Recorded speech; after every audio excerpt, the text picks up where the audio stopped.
How's it, everybody? Welcome back to the Fever Played In. I'm Mikota Neely, and thank you guys for waiting for me to come back live. It is so good to see you guys here today.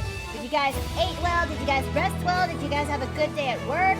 If not, then I hope today's stream will actually make your day a bit more brighter than before. But how is everyone today? I am doing, that's a little pinch louder than I thought. Golem, turn down the volume just a pinch. Thank you. Okay. But how is everyone today? I actually hope that you guys have a good day. And oh, hi Shads, welcome back. It's good to see you here. Russa Palanite, Soulburner, and Boy Splatty, welcome back. Welcome back. It's good to see you here today. And Ice Drake, hi, welcome back. How are you doing? How's Gremlin after she ate the silver chocolate? She is fine. She's better than she was before, but I had a feeling that's something you might want to avoid giving her next time again. I don't know. I'm doing good. Just making a bowl of oatmeal. Oh, that's actually sounds pretty nice. I really should get myself back into eating more oatmeal, but lately I've kind of been using my oatmeal to turn into baked oats, and it actually has been helping for a while. I was up at the 2:15 sorting beads. Oh, dearie. I am so sorry you get to stay up that late, but I actually hope you actually did get a better rest. But, so, yeah, let me actually answer some questions before we get ready for today's stream. I just got Gmod. Do you have any suggestions for good models for it? Oh, you have? You actually have Gary's mod? Oh, that actually is wonderful to hear. When it comes to Gary's mod, you might want to get some games that is so you can actually access some of the maps and props that some assets from the workshop would provide, because some of them are going to require, especially older ones, are definitely going to ask you if you have any games that's like Counter-Strike Source, Portal, and Left 4 Dead 2. You might have to have those games installed in the back, just so that way you can actually access their maps and assets. Otherwise, you might end up seeing a very, very familiar thing that's a very familiar redeem in, where you might end up being granted with texture errors, which is black and purple checker marks. And boy howdy, that was really hard to look at if you sit there for too long. So please, when you do, make sure you actually get the necessary games that actually help make Gary's mod pretty functionable. I would make sure it'll be in a list like that when it comes to Gary, like I think when it comes to games that's for Gary's mod, I think let me actually make a small list. Okay, so I hope you actually pay attention to this. That way you can, but it's not just that. The games that you actually downloaded, you would actually gain access to their props and maps that is in Gary's mod itself. Okay, so let me go make this right. Half-Life 2, and you know, let me actually open up get my Steam real fast.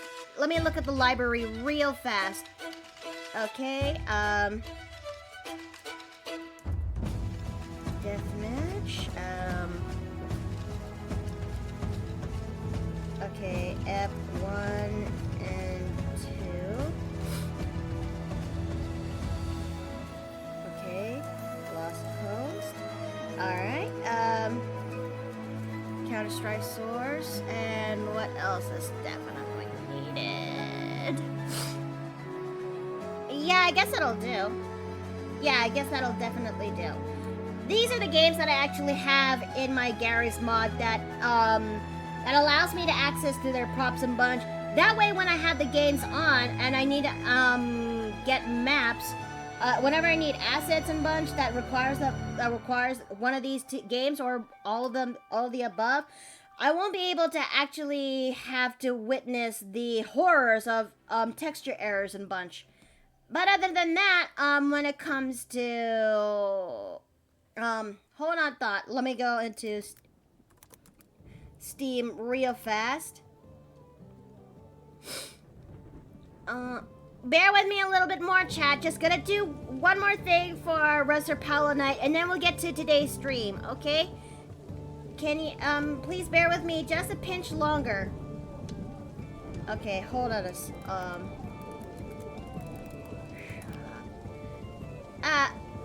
I think I'll, let me just, huh?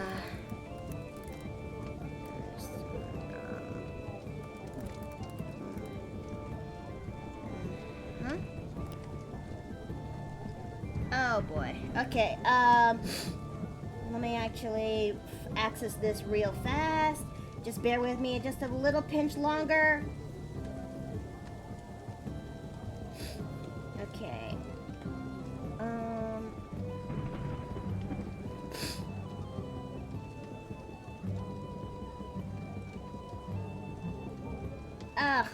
I guess I can't access this for the time being, so... Okay. I know that there is a significant prop map that allows me to access, I know there's a significant prop pack that, comes in mind, but... Until then, those are the games for starters, you might want to have those games be downloaded in the Reser Palanite. Okay. But I will say this, that, okay, it's a little bit harder for me to access the, okay, hold that thought. Wait, I can actually access this through my, through my own Steam page. What am I doing? Okay. Okay, so, I think for you, in your case, Reser Palanite, if you really want to get yourself into the nitty-gritty when it comes to starting off with Gmod, you might want to actually, we will get to that redeem when we get into the podium, because I don't have that, installed into the main room itself. I won't really make you use the break over. I just want to go. I was kind of going on to be phony in the moment. You know, that's okay. It's okay. I guess what I'm actually asking for is, what are you actually looking for in Gary's mod? Do you actually want to try doing a machinima? Do you actually want to do some scene building? Do you actually want to do some faffing about? Because if you're actually going to do something like, well, Gmodding or machinima, or if you want to do Gmod with machinima and animations and everything that is in that, may I suggest you look into some packs that allows you to basically do some scene building, if you will. I suggest that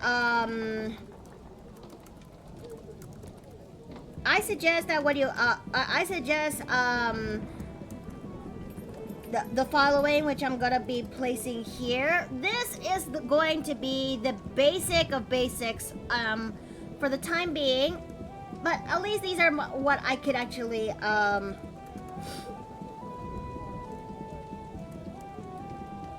wait. Oh, what? Okay. Okay, and,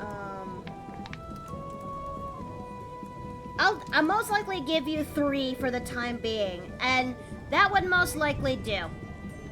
Oh yeah, you're going to need this, because this would help you immensely when it comes to posing your characters, if you will.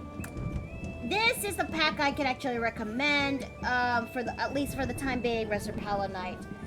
Okay, now that we're actually done with that, and actually done answering a big question, I apologize if it takes a little bit of a while, because as someone who used to be a Gmodder back in the day, I actually want to help out where I could. So yeah, now that we're actually done with that, how about we actually get straight to the meat and potatoes of today's stream. Today we are actually going to be working on a commission, if you will, and that said commission is something for Arashi, which you see in the table there. So how about we actually go straight to the podium, and then we'll get to work, shall we? Wait a minute, didn't I also remember that it's also going to be a little bit okay. Wow! Alright, hold on a sec. Okay. Hey, ready this? Ah! Okay, done. Alright, it's gonna take about, 10 minutes. It's gonna take about, like,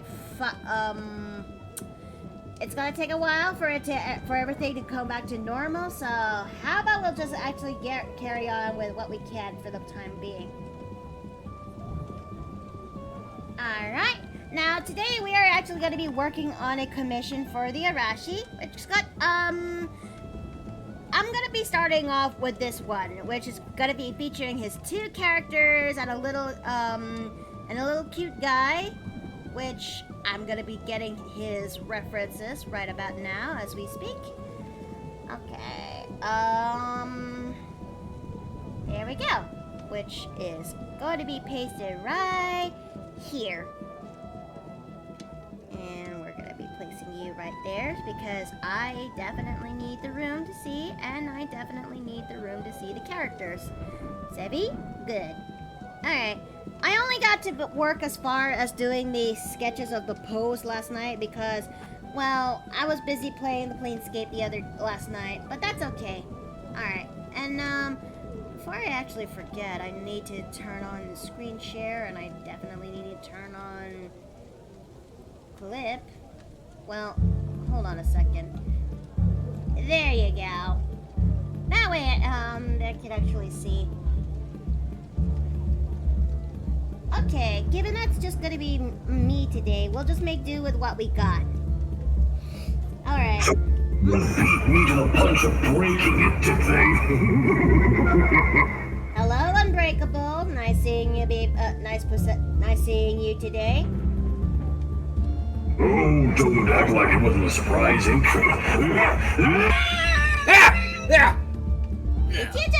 Did you just hack him out just like that in there? We kind of share a body, so... Gross. Well, I hope that you're doing okay. Actually, I couldn't be happier right now. Oh? I don't want to share the news just yet, but just something a friend of mine was going through for like months is finally over, and she has come out on top, and I couldn't be happier right now. Oh, that's wonderful news.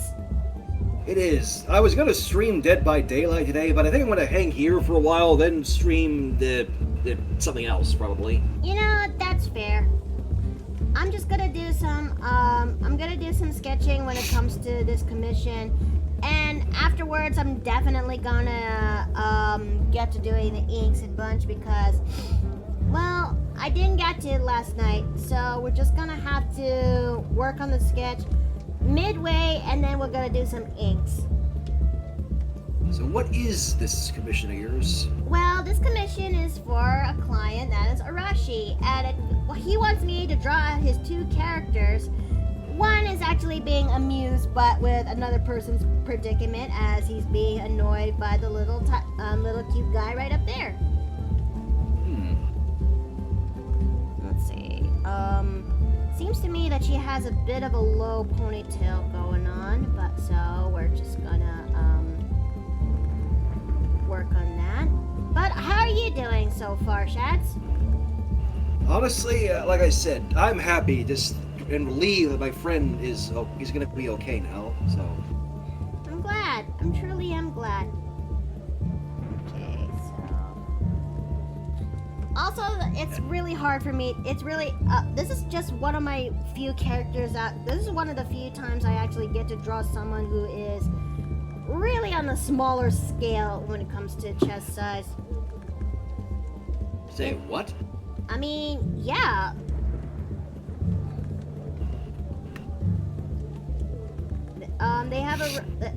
This character doesn't have much into the chest department, but not that I don't mind. But how would you feel that if one day I decided to draw a character who is a little bit on the smaller end? Honestly, it would be a good take. It would be a good take, but at the same time, would you also be concerned if that happened?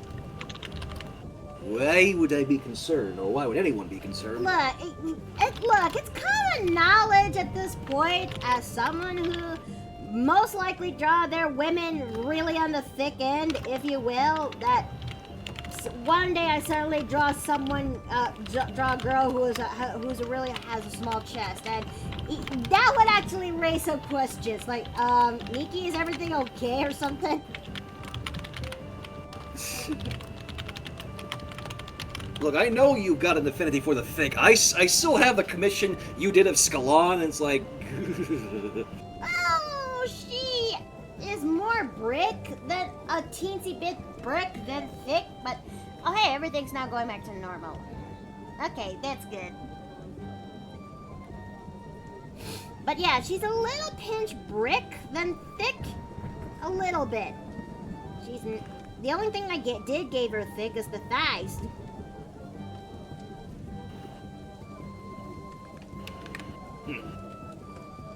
So yeah, if I ever did draw something similar in a similar vein, who has, how should I actually put this? Absolutely flat, no curves, no butt, and really thin,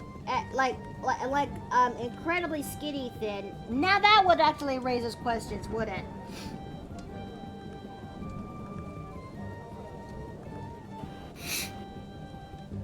Okay, so Stream Dredge, according to Boy Splatty, says, as he's suggesting. Now, what's that supposed to mean? Oh! Is he talking to you or me? He's talking to you. Oh! I will have to note that one down for sure. I know it's been a while since I... Bless me, sorry. It's been a while since I've streamed Dredge, so... But speaking of games that I definitely should stream, I really need to find time to actually make a vote on... Oh god, you gave me your sneeze. Okay. Bless you. I think if anything, you might want to, I think if anything, I yet to figure out what game I should stream this October. Ah, yes. Because, not gonna lie, oh god, I'm not gonna lie, I got plenty of horror games under my belt, and I know it would have been tempting to play Dead Space since I got to play Chains of Hera and Warframe, and that really does give me Dead Space vibes, at least according to my friends. Oh, speak of Warframe. Yes? I finally got around to playing Jade Shadows. Oh, how do you feel?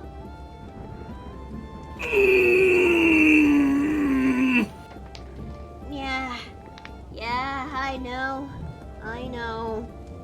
I still cannot comprehend the feels that I am feeling right now. Yeah, that's I immensely sympathize and empathize. But I had a feeling that Stalker's not gonna be really playing as an active role after Jade Shadows. Aside from doing the level of pre-requests, I don't want to say anything because I know there's people that don't play Warframe here, so... That's fair. But let's just say after Jade Shadows, I had a feeling he's not going to be very active anytime soon. Probably not. No. Let's see. And look at the Voodoo Buddy. Hi, welcome back. And honey! Steven! Hi! Others. I'm doing alright, doing a commission, but how are you? Doing okay.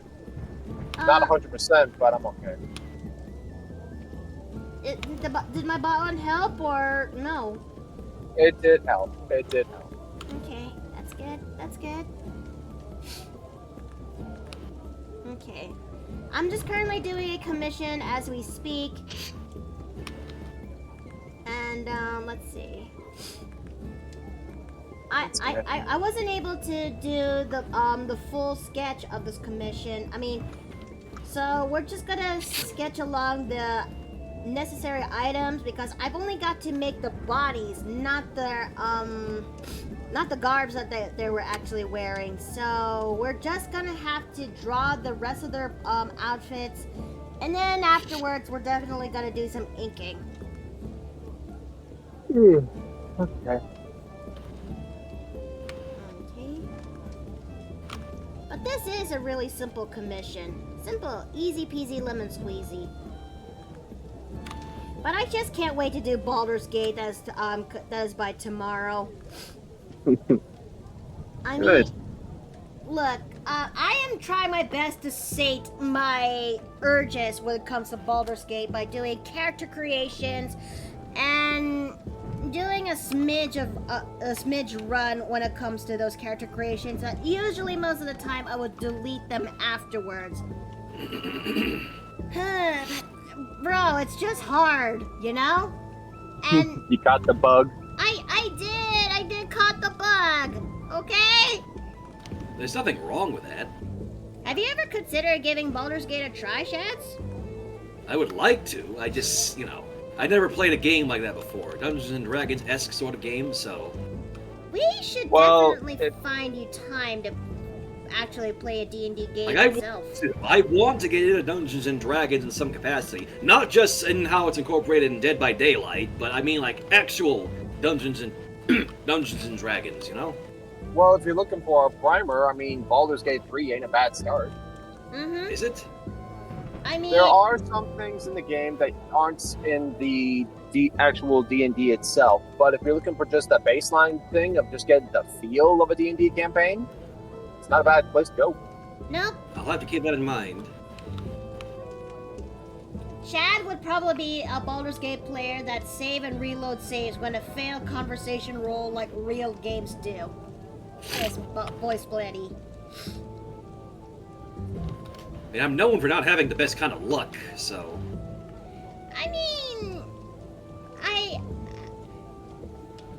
I mean, you saw my shenanigans when it comes to Baldur's Gate. Last time I played Baldur's Gate. I was there And, firsthand, yeah.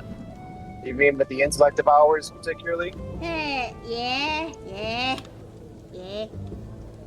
Don't worry, I save scummed a lot in the first interaction, first combat encounter. Forced to see what all I could do.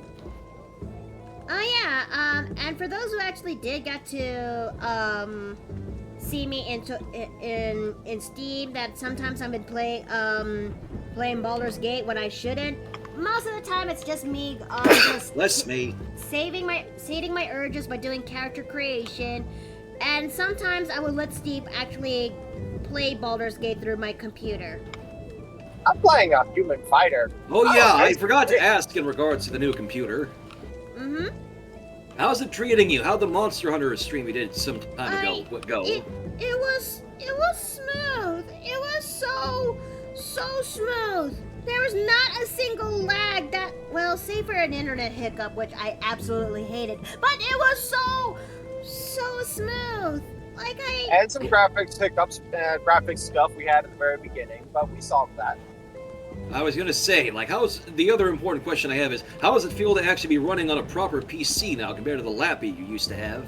I mean, I had that laptop all the way back in 2016 when I was in the later era of my Gmod career because my previous one died on me, and I absolutely hated because it took down the screenshots of Battle of the Scout at Part 8 with it. Oh no. Yeah.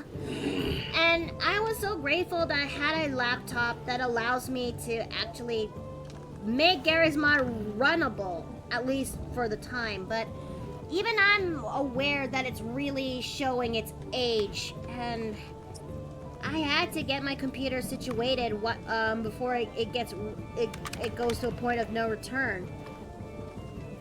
So, yeah, I actually am grateful that my computer is now stronger to actually carry on games that I could never actually do. And it really does feel something else, you know? Like, I would never actually be able to do this in Hawaii.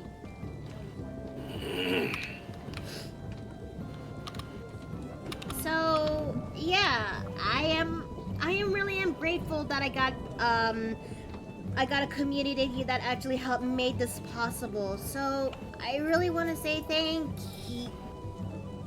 Oh. Sorry What? there, fellas, but I'm going into a tunnel. Oh, shit. Here we go. Well, here we go then.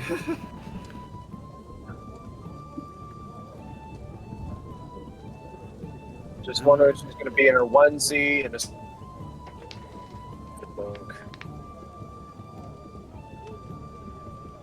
Funda.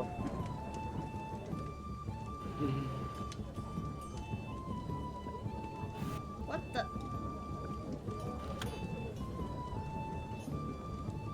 Hi, diddly ho. Excuse me.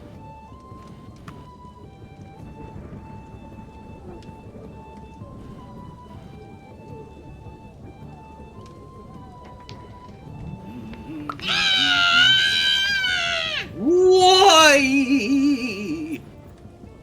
Hives! But don't look at us. You okay? was getting you bad! What? You're what? Askewer wanted to dive bomb! But Dive then I bomb? was yanked away for jet! Like a ragdoll in nourishment. Surprised to know what that is. Hey, East, Askerman has been an innkeeper's head. Oh. Oh, East. that's terrifying to think about. But this Huskerman has been denied with bomb. Huskerman would take jar. What? Jar. But East.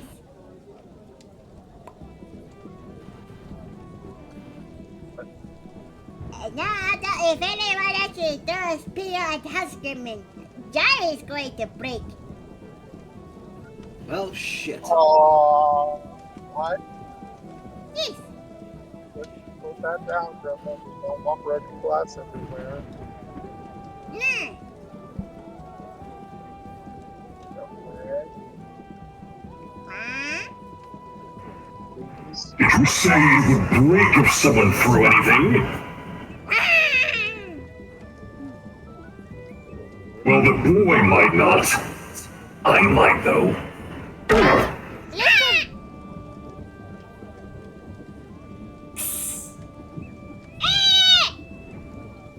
I was never here. Jar is broken. Oh no. At least it was empty, I think. Uni! Yes, you did. Oh wow, this is actually the first time I saw the summer wear gremlin. Oh, hey, foo. Hi. How the fuck you fooing? You proud of yourself? You proud of using my catchphrase? I just like the way you say it, and I think it works. Nah, I'm just busting your balls. I'm doing great.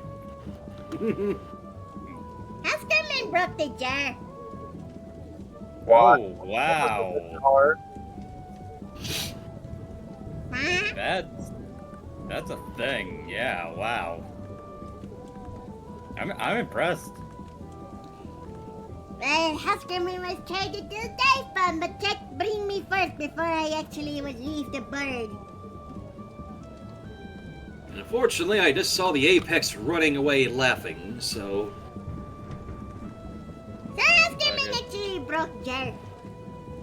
What was in the jar? Bits. It's So not real money, okay. And also keys to the window. Oh dear.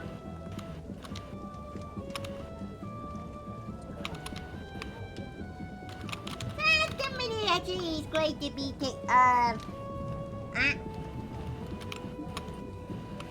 So unless Huskerman got actually good treat to make up for this, half jar is gonna be done.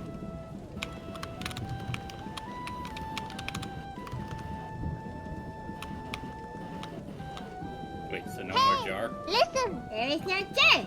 Look at that. Oh, wow.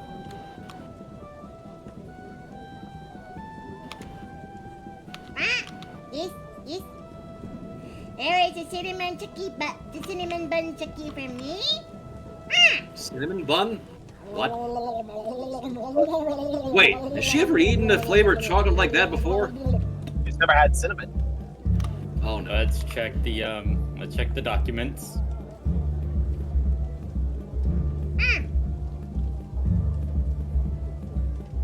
Gremlin, how you feeling? Huskerman actually feels fine. Huh? Oh wow, we killed her. Gremlin?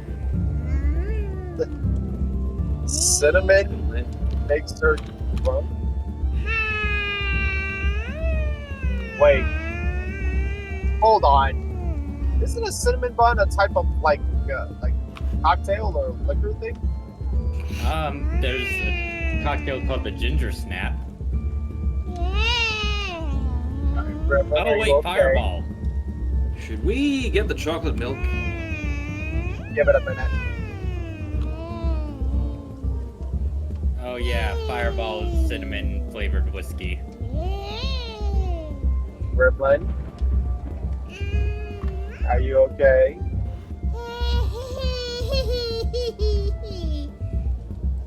Everyone your liquor. looks funny.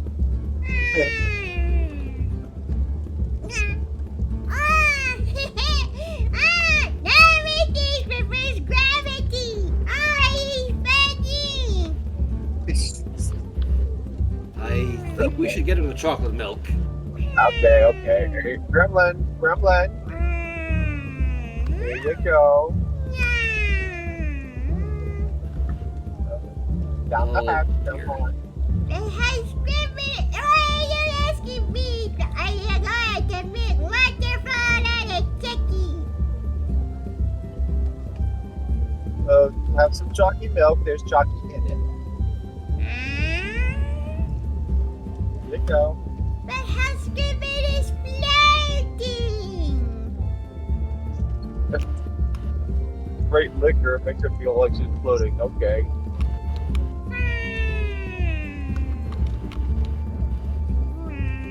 Okay. Oh! Wait! Ooh.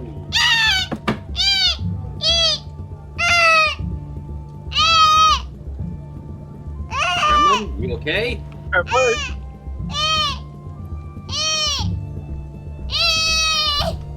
I think she's okay. okay, Gremlin. Come here. Okay. Okay. It's okay. Here, have some chocolate milk. It's gonna be okay, alright?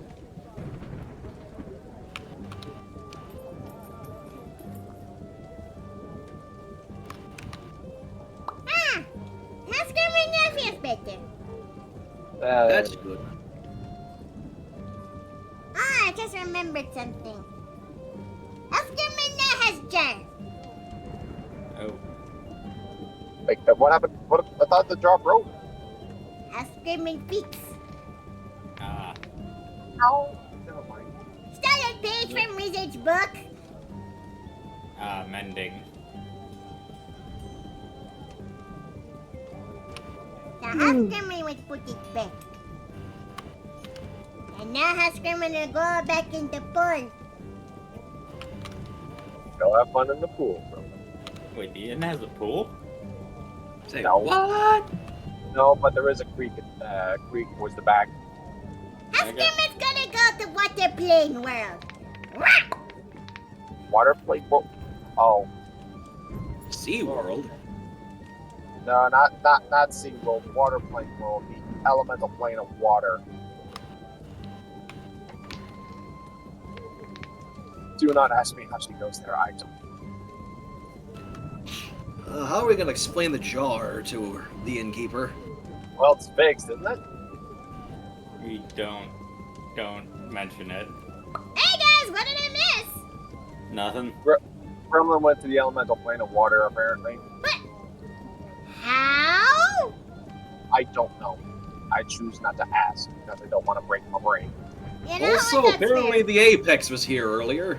Oh, I hope he doesn't do anything chaotically bad on when I was gone. He threw a pillow at the gremlin, so... Oh, well that wasn't too. What? Wait, what do you mean? Gremlin broke the jar! I didn't say it. Chat? Why Chat. you gotta do this, chat? I mean, let me take a better look at this and Oh, okay. The jar looks like it's pretty okay. 'Cause apparently the gremlin cast mending on it. Oh, wait. Since when did she learn how to do mending? Yeah, Like she from stole the a wizard page out spell of book. Sherm's book. Stole She stole a page. She stole a page out of Sherm's book, apparently. Ah! No, she's not supposed to do that. No, she's not. But you really think we can discipline her otherwise? I Listen, mean, let's be happy she just knows a level. She just knows a relatively harmless cantrip.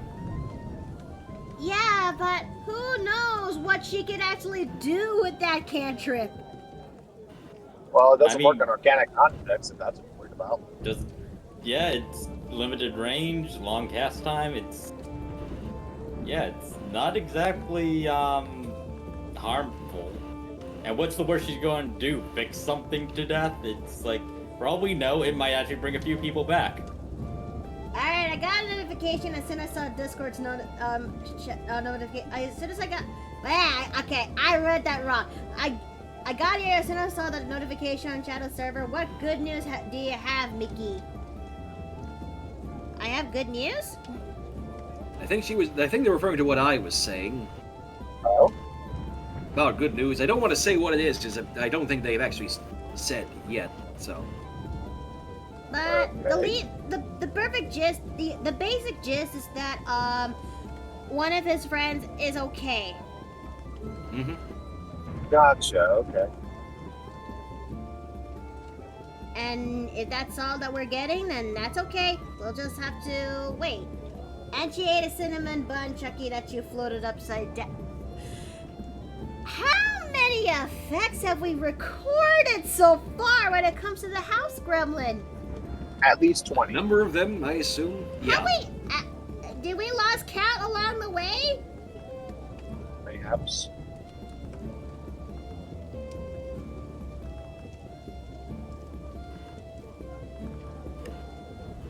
Oh god, my nose decided to say, "Hi, Mickey, I'm about to ruin your day because I want to be incredibly Did annoyed you take by your itchy." anti-allergens? No, I did not. Well, that's your own fault. I know. I'm guessing around maybe in the 30s. Okay, maybe we should actually think back on all the effects that we know about what when it comes to the house gremlin, if you will. We know that starting from the basic when it comes to chocolate.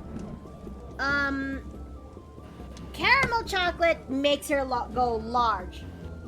Yeah. Mint chocolate makes her go small. White chocolate reverses her speech. Dark chocolate deepens her voice to an uncomfortable level. Quite so. Chalky gum makes her float. Any sort of alcoholic imbued chocolate makes her drunk. Mm-hmm. Let's see. Chocolate rice makes it so that she spits out diamonds like a machine gun. That's it. That's when she has a combination of the strawberry chocolate that actually makes her vomit diamonds. If she eats it with raw rice, then it becomes shrapnel machine gun. What's the one with gold?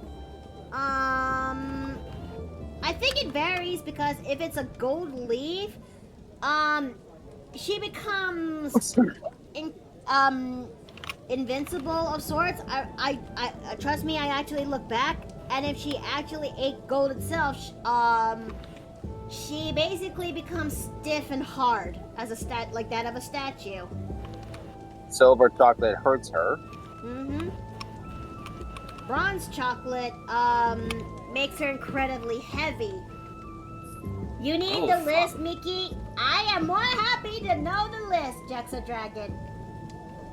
I'm actually glad that we got some people here who actually pays attention to House Gremlin's shenanigans when it comes to food. Yeah, there's one type of chocolate that makes her go into a rage. Chocolate that's infused with peppers.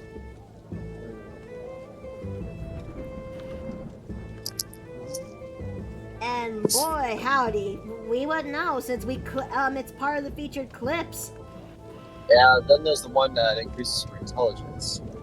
That's Turkish Delight, but yes, if she eats a butt ton of that, she becomes temporarily smart, or maybe it slowly makes her very smart. But Gremlin is Gremlin. You know how she is. Yep. Mm-hmm. And then there's weed chocolate that just makes her freaking high. And then there's also catnip chocolate that makes her high, but it gives her a bad trip. Yeah. Do I even want to know the context behind the bad trip? Probably not. No, you do not. I figured not. Anything that we're missing so far? Weed makes her fly. Yes, it did. It makes her fly and it makes her high. I mean, she's. I mean, if there is not a single pun between if there's not a single pun or joke that is when she gets high, literally high. I don't know what is. Catnip chocolate is a thing. Why? Because someone in chat gave her that once upon a time for shits and giggles.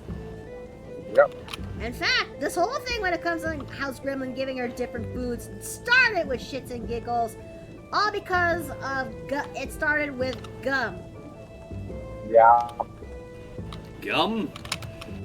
Yeah, like probably around last year that someone gave her chocolate gum, and then she started to actually floating, but she has no control whatsoever. And that is an iconic moment that stuck with chat for as long as they could would remember. Oh, right. I just remembered one. Starfruit chocolate.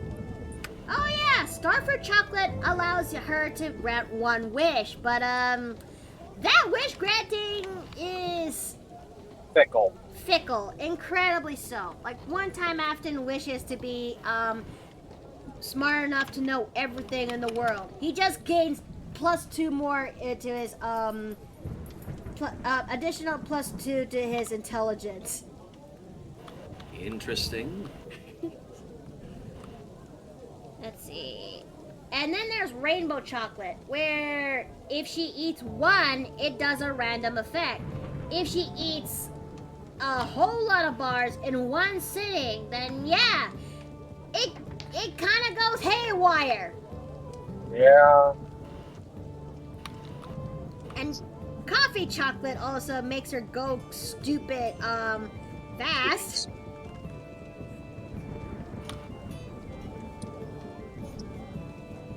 Yes, coffee chocolate gives her How many more effects have we been recording on this? As I said, at least 20.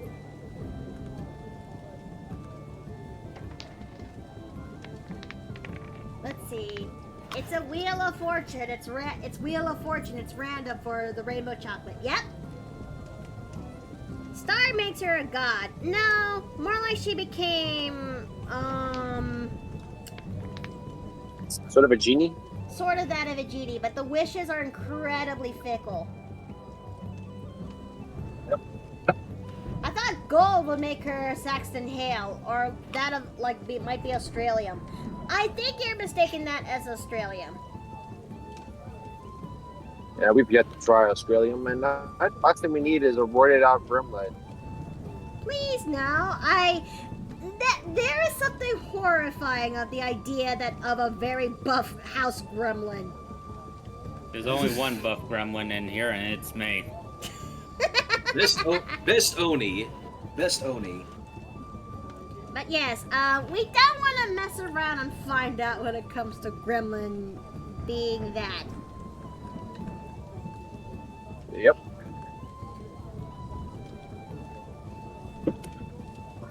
Okay, so... I am so half tempted to actually get out of my seat just so I can take a moment to scratch my nose. And raspberry chocolate, it makes her do the raspberry talk. Oh dear. Oh, you mean rock bottom? I think. Also, Gremlin as tank. Picture it. That's Rock terrifying to think bottom. of. Speak sounds like this. Oh, not really. Think of it as more like Daffy Duck style of speaking. That's the one that what happens if she ate that. Okay. Jesus Christ, my nose, why do you have to be itchy? Watermelon chocolate, automatic watermelon seed gun. Pretty much. And then there was chocolate that made Gremlin have the zoomies. I'm trying to remember which one that is. There's so many effects that I swear, House Gremlin's like that of a Russian roulette of chocolates. Oh man, Rock Bomb Talk is going to be a Stream Loots card if I ever make one. Yeah? Yeah, for 5 minutes I have to just talk like that. Oh. I have to talk like this.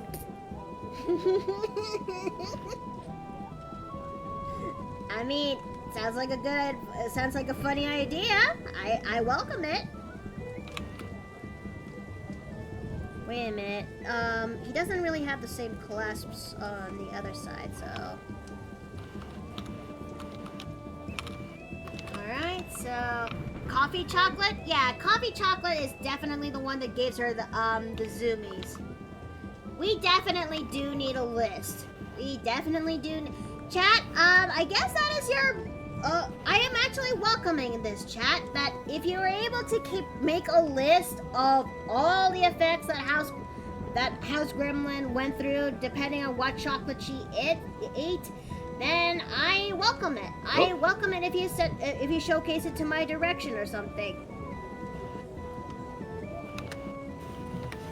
Let's see. There was a fire chocolate that burns the inn, and ice flower chocolate that freezes the inn. Dear Lord. Honey! You're home! Hi! Welcome I'm gonna head home. out. Alright, I'll you see take ya. care, food. Thank you for coming. Bye-bye. Hi.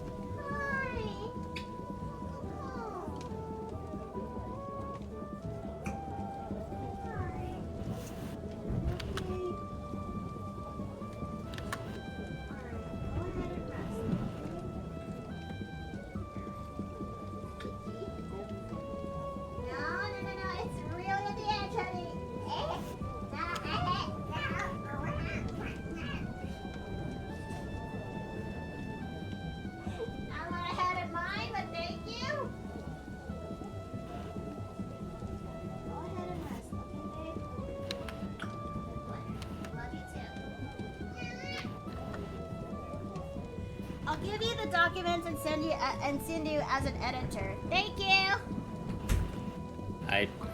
Yeah, I'm back. Oh. And Yeah, I didn't have to go. Oh. Well, that's okay. That's okay. But, I did find something out. Oh? One of the posts, Phoebe, did, for, Starfinder, actually. Oh. And it was in the replies, but somebody showed off something that kind of made me want to play it. Really? Let me find it. If I have it.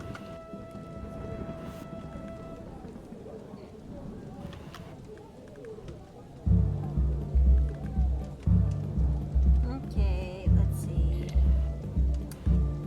I guess we're almost done drawing the base of this sketch. And then we're basically, no, we're not, hold on, I thought we're most likely done, but I'm sadly mistaken. We just need to etch out the boots, like that, and this guy's got literal steel-toed boots. You know what, that's fair. If I were an adventurer, that's the closest thing for protection to my feet I would need. Listen. Yes, Emerald Marie? Sorry if you answered already. Answered what? I'll send via Discord. Like I said, Google Documents. Okay, thank you very much. Thrills bubblegum? I threw the image in the sidebar at your earliest convenience. Oh, hold on a second.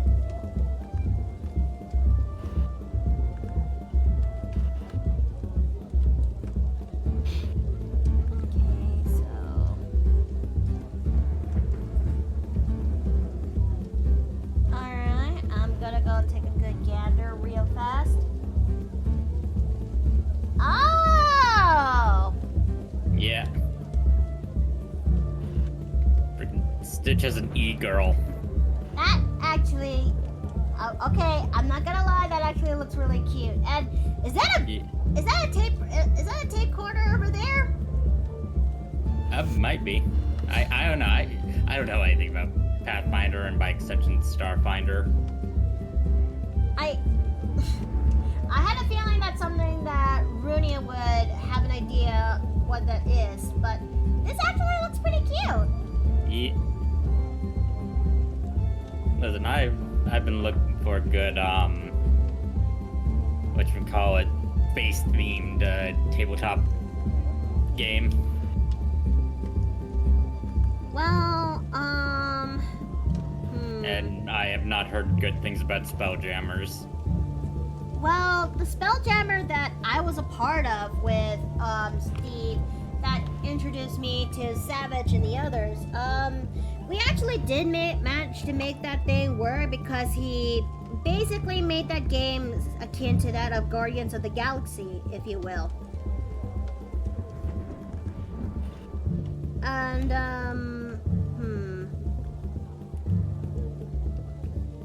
And because of that, it's actually a pretty fun game at since. And there's a very good chance that we most likely have another Spelljammer game that's in the horizon. Sure, it's long past the original source material, which is Light of Xerxes, but this is kind of going to be taking place like the next generation of heroes after the first one.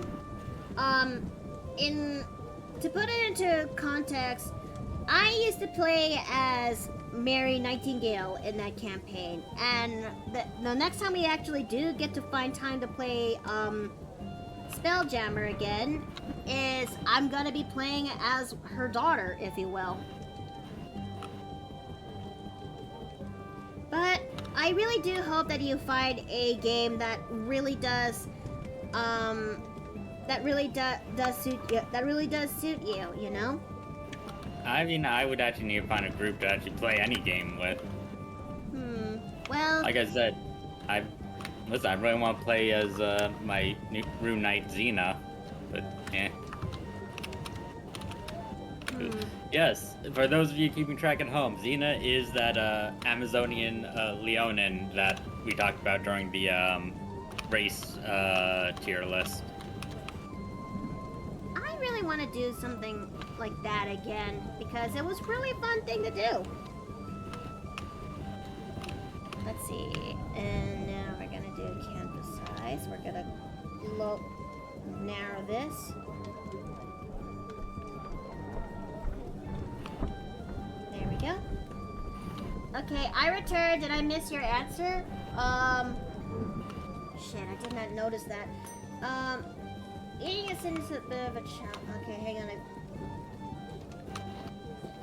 It's bubble gum that tastes like soap. Oh, ew. I don't know if I could actually. Yeah.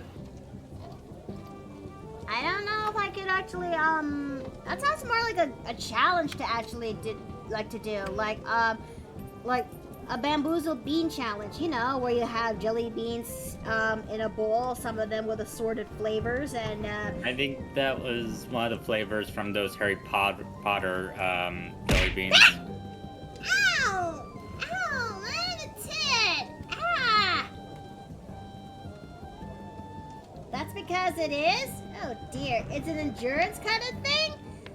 Sheesh, and I thought the cinnamon challenge was an endurance kind of challenge.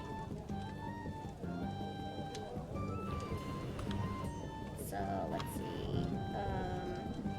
We're gonna scale this up to 20. Not 37, that's still a little bit too big. There we go. Wasn't aiming for it. I kinda don't believe you. And thanks for the head pat. Thank you, thank you. Alright. Now that we're actually done with drawing the body, now we're actually drawing the base of the bodies, we're gonna go straight ahead to working onto the inks. Okay, ink face, ink body, and just in case, ink details. There we go. But if there's one thing I am really looking forward to later tonight, it's going to be the mid-season premiere when it comes to the Mario campaign that's coming up very soon. I'm sure you two will enjoy that. I mean, so much has been there's so much to look forward to this new season because this is the season where it's going to feature the land where Violet's home is going to be. And yes, there's I'm invited to a game that's called it's basically called Super Mario and the Star Warriors, but it's most likely been but it's most likely just commonly known as the Mario D&D campaign. And I'm there and I get to play as a character called Violette, if you will. She is the Dragonborn that I featured a lot into this game. And here we go. Let me go grab this link real fast. You can actually take a look into this playlist of all the game that we have run so far. If it's being streamed, I'll watch it. It's most likely going to be streamed later tonight at 8 to 8:30 Central Standard Time in our end. I look forward to this because we're finally going to be going to tackle the arc of the land Violette actually came from, the Beefy Kingdom, if you will. And boy, that's going to be its own. I'm really looking forward to that because because we're finally gonna tackle things about Violette that, well, everyone has been looking forward to doing. Wait, I'm following Jay. Well, yeah. The reason why I showcased that link there into chat is because I'm the one who is responsible for keeping the backlog of the previous campaigns, if you will. And it doesn't feel right that we were playing this campaign, yet we do not actually keep records of sorts of our campaigns. And that's not a really bueno. That's the closest thing I could actually do aside from my usual job when it comes to D&D. And that is note keeping. Because when you're in a D&D campaign, it's kind of important to actually keep notes of the things that's been happening so far. Sure, you can actually make it simplified, key important notes that needs to be written down, but sometimes you would actually have sometimes you would have people like me who actually writes down just about what things that happened chronologically during the whole time of the campaign. Is it a little bit annoying? It can be, especially since I have to transcript names that I may not be able to get right in the first go until, you know, the DM actually told me how it's actually spelled. But is it worth it though? Oh yes, absolutely, because if you don't keep track on your notes, you might actually lose track on what's actually happening in the game. Case in point, in the Eberron mini shop that I'm a part of, we almost kind of forgot what we're supposed to be doing until I actually go back into the notes and look back on what was our main objective supposed to be. Yeah. I'm surprised you didn't make a comic based on it. You know, you do raise a good point. I should have making a comic about it would have been nice, but I kind of don't really have fun. No, not fun. I didn't have time to actually do something for it. And yeah, I wish I actually do have time to actually do something for it. But trust me when I say that there have been moments where I wish I could actually have time to make stills when it comes to significant moments of the game. I mean, yeah. Thoughts, questions, death threats? Death threats? Yeah, I know it sounds a little bit unorthodox. That's because when I was still into my phlebotomy class, my instructor at the time would actually go with that similar line when it comes to doing his lectures. On one hand, it actually worked out, and it also is a very memorable line to keep. So I kind of took that. I kind of took it.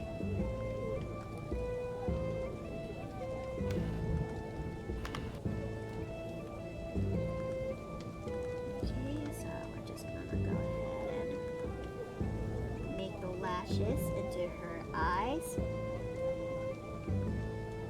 Yeah, I gotta keep track of it. I mean, in case of those who really want to see what the campaign is all about, you can actually take a look at that link over there. And fair warning, we have been keeping track with a lot of VODs and recordings but trust me when I say the journey to get to the current point is going to be slightly worth it. And, hey Jay, what's up? What's good? Hey, how you doing? Doing alright. Just talking in the chat on the Mario D&D campaign that I'm looking forward to later tonight. I'm excited for it. Me too. I mean, we're finally going to be tackling the Beefy Kingdom, which is Violet's home. Ow, ow, ow, ow, ow. You good? Whoa, you alright there, Jay? My steering wheel is as hot as coals right now. Oh, mercy. shit! Are you... oh god, I forgot you live in Utah, so it's also hot over there as well. Yeah.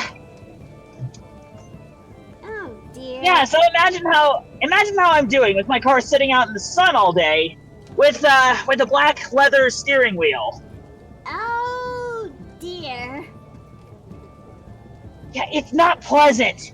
It's slowly dissipating, but it's still not pleasant. Let's see. I hate to ask, but what's the temperature right now going on over there? Well, according to my car's thermometer, it's 109 degrees out. Oh! At least, or at the very least in here. Oh no. Oh no. Oh dear. That sounds problematic. Very. Well, it'll eventually cool, but at the same time, am so sorry that is happening. Yeah, it freaking so. Whew, I'm gonna crack a window open, see if I can't let out some of this excess heat. Sounds like a good Probably idea. a good idea. Actually, I better mute myself just to be. Fair enough.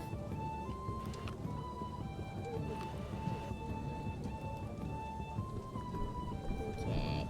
Now, I'm trying to get this lip just right. This is...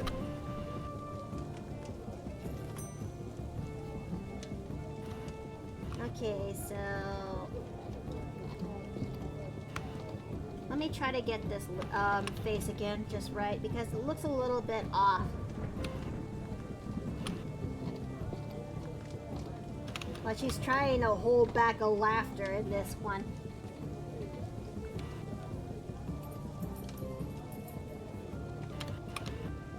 Okay. Yeah, that'll do. That would most likely do.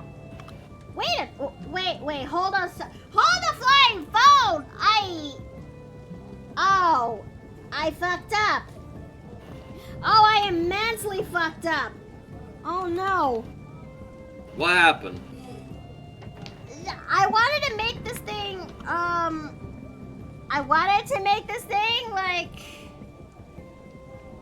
Oh dear. I wanted to make this thing like, it was...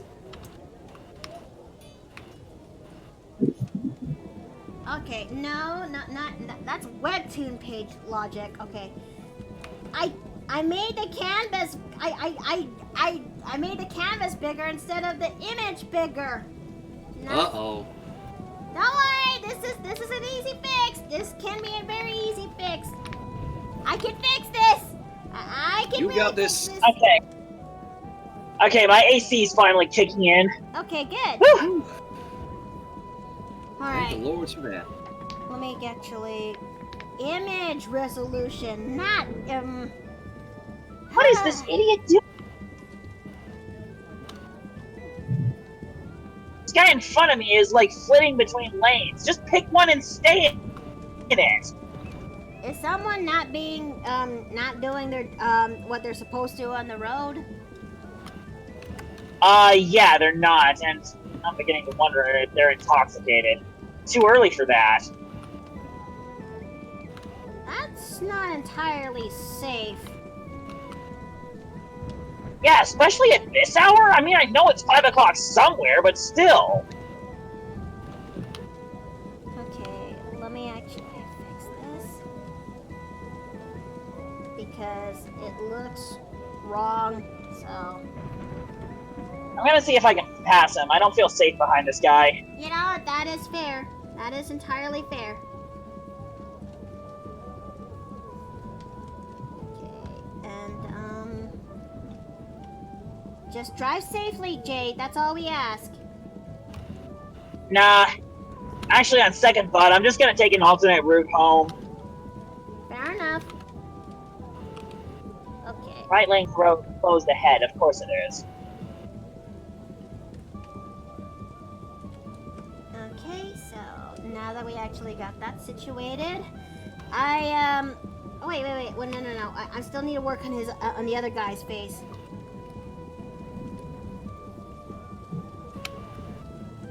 Alright, taking an alternate route home. Anything to get away from Chuckles the Clown here. Fair enough.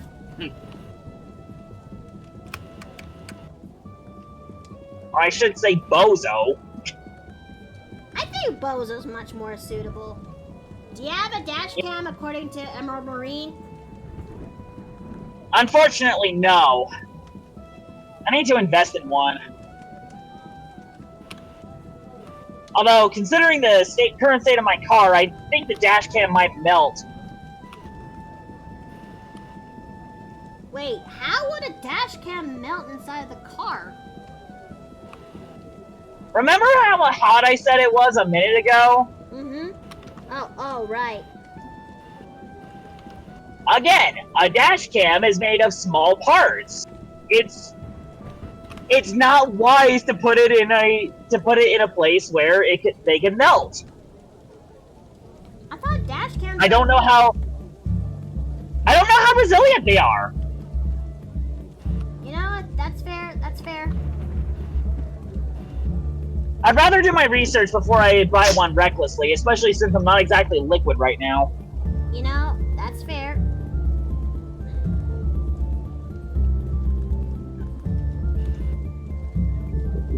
Don't exactly have the funds to spare. Although, that being said, my new tablet should come in today. Oh, wonderful. Nice. Yeah, Slickframe gave me an advance on my next emote payment so I could afford it. And he didn't have a problem with it since, it was work related. Well, it's nice that you actually have a benevolent boss who would actually help you get the necessary funds needed to help you out with your work. Benefits of working with an independent business, I suppose. This is also true. Sadly, it's not enough to pay all the bills, just the fun money.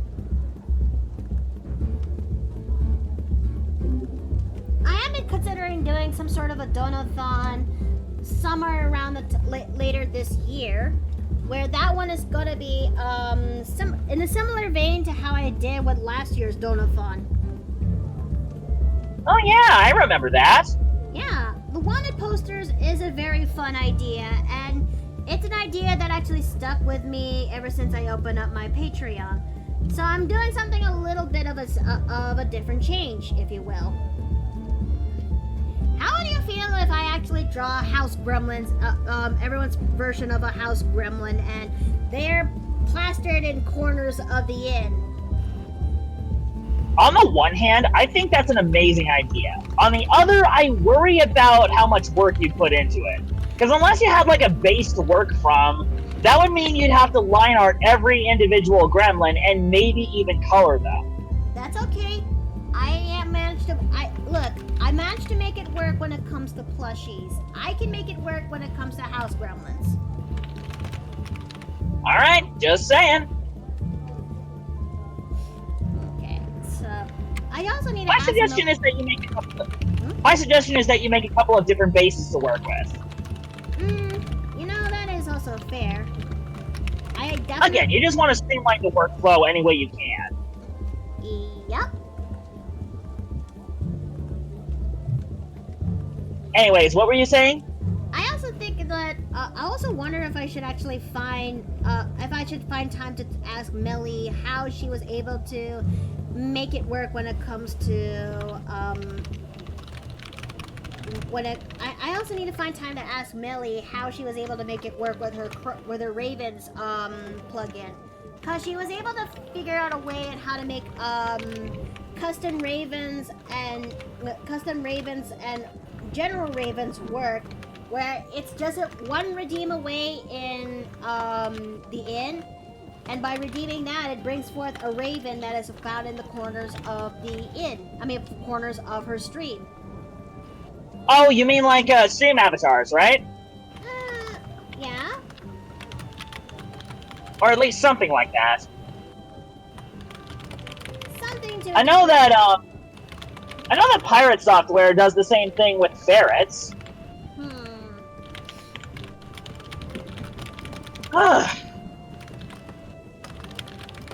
Home at last. Welcome back. I need to get inside and turn the fan on. My gosh. You best do that, because given that it is still summer, it's still gonna last a little bit longer until the cooler months finally come back. Yeah, the question remains though, is this the second wind or the dying gas? Yes. Look, as someone who lived in the South for 2 years now, yes. I got to experience dry heat when it still lingered, post-August, if you will.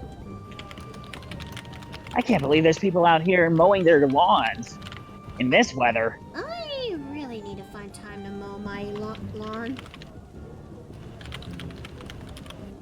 I mean, wait a minute. Are you like an hour or? Listen. Yes, Wild. From my understanding, the upcoming winter will be not fun. Daisy, come. Don't put yourself down like that, Emerald Marine. I mean, you will find the confidence. Finding confidence takes time, if you will. Yes, it's okay to feel unconfident and a little anxious right right now, there, but I have faith in you that you will be able to pull off your own donathon in the future. It's okay, you know? Everyone goes in their own pace. So don't put yourself down for it. Indeed. Okay.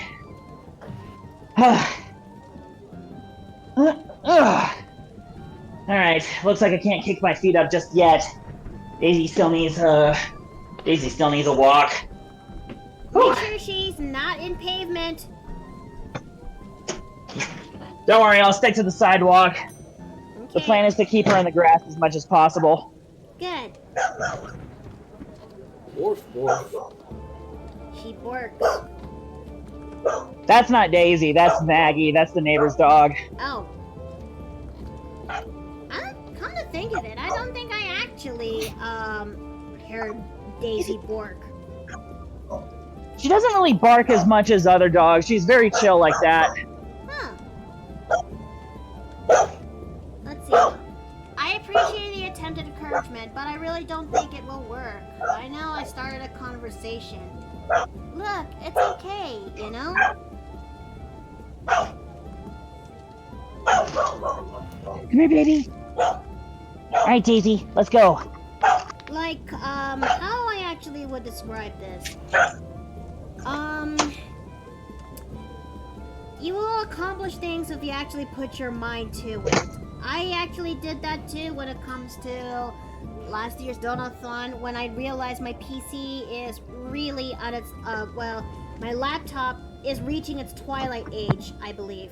And if I try playing any further when I could, it might end up becoming more stressed than usual. So, I was worried. I'll be honest, I was actually worried when it comes to hosting the Donathon because I've never actually done something like that before. But when I actually got to, and with the help of some of my friends who actually pointed out the right direction on how to make it more rewarding so that people would actually fund it, I was actually surprised how much people were willing to help me out, and and eventually it became that of a success. So I was grateful because I actually put my mind to it. So yeah, I have faith in you too that you could also if you put your mind to it, you will accomplish things that you have initial fear for doing it, because I understand I understand how it feels to be afraid of getting something done because you're worried that what if this is not going to work? I had a feeling this is not going to work out. I don't think I could make this thing work. And yeah, it sucks. But I mean, if I may throw my own hat in, yes? better to have tried and failed than not tried at all. Yeah, that's what I actually want to go for, you know? Mm-hmm. So, yeah. Let's see. I heard that something wonderful happened. I have no context, so Eddie would be awesome. If you're talking what I think you are, then indeed it has. Huh. I guess I really am out of the loop. Well, I'm sure it'll come to me eventually. Or I'll discover it in my own way. Who knows? Okay, so let me go ahead and work on that. Wait, why am I cleaning why am I still cleaning while I'm still working? That's not how that's not how my workflow kind of goes when it comes to this trick. I wish I could actually find the post where I learned this trick so I can actually save it and share it to everyone else. What trick are you referring to exactly? When it comes to getting your inks done a little bit faster, if Oh, I could use that. because when you are in Clip Studio Paint, I don't know if this also works well with other programs, but this works in Clip Studio Paint. But basically, the gist is that when it comes to the line art phase of when it comes to the line art phase of your art piece, aside from drawing the face in a separate layer, I would actually start doing the body line art with a very thick ink, because your brain doesn't actually register in time for the smaller, minute details, so it actually makes you work a little bit faster. And when you're finally done, just lower the ink lining, work on the erasing of the details and fixing up the details, and then boom, you're basically done.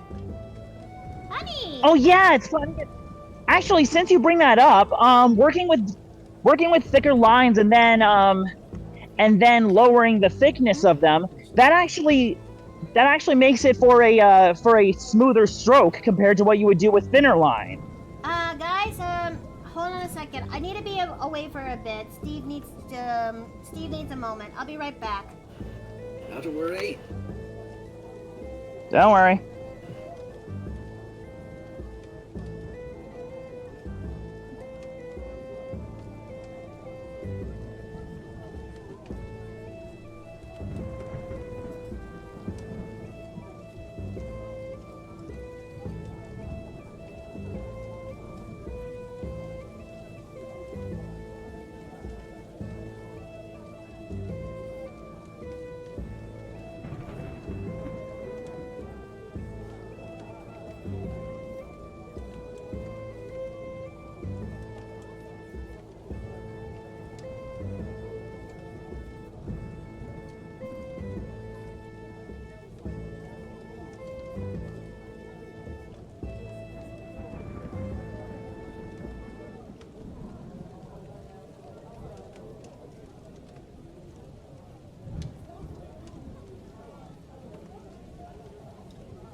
I just want to make sure Welcome that back. Steve is doing okay.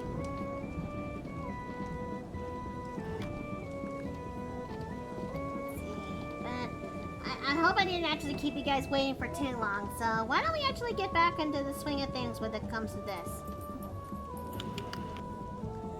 Sounds like an idea. But yeah, everything is okay, Emerald Marine. I just want to make sure that Steve is alright since he came to me in the office and we just sat down to talk for a bit. He's alright. He's, well, more like he's functionable, but he'll be fine.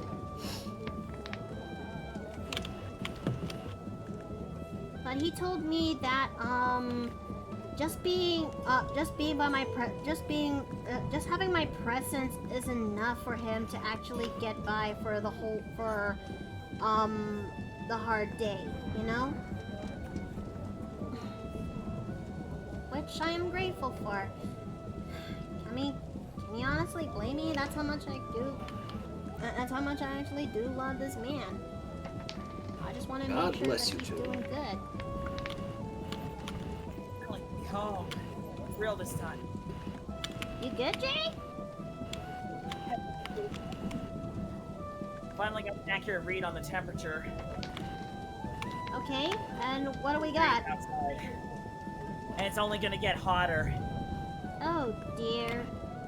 It's gonna get to about 99 degrees by about 5 o'clock. Oh dear! Yeah, it's hot. Make sure you have plenty of hydration. That's all I ask. Don't worry. And if possible, sunscreen because of the heat.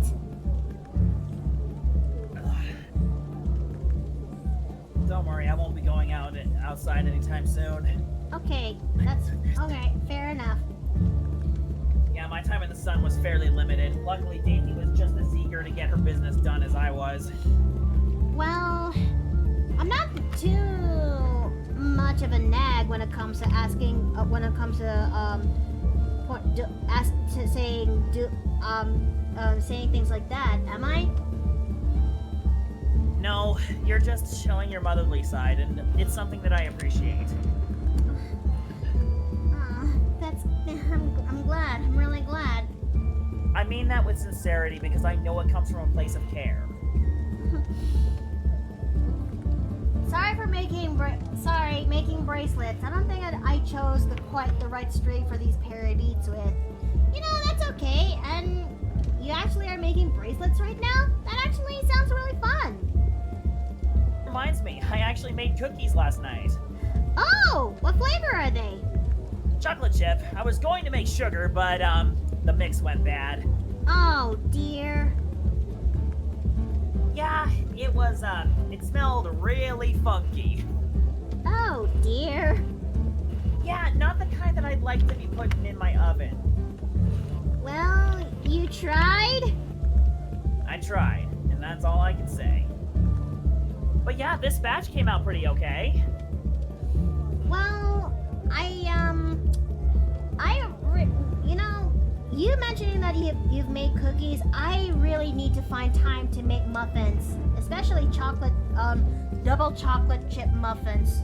Oh, that sounds delicious. They're Steve's favorite, and they really help him out when it comes to his hard day when it comes to work.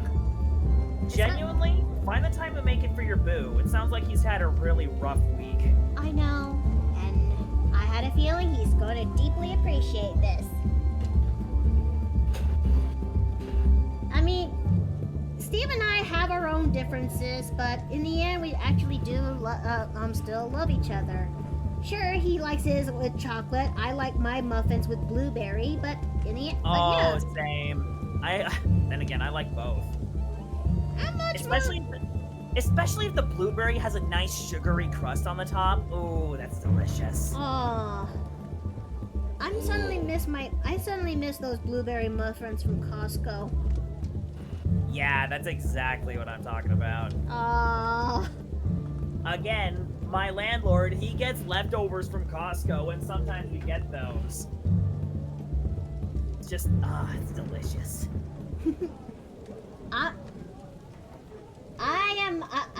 sucker for most muffin flavors. You know what? That is fair.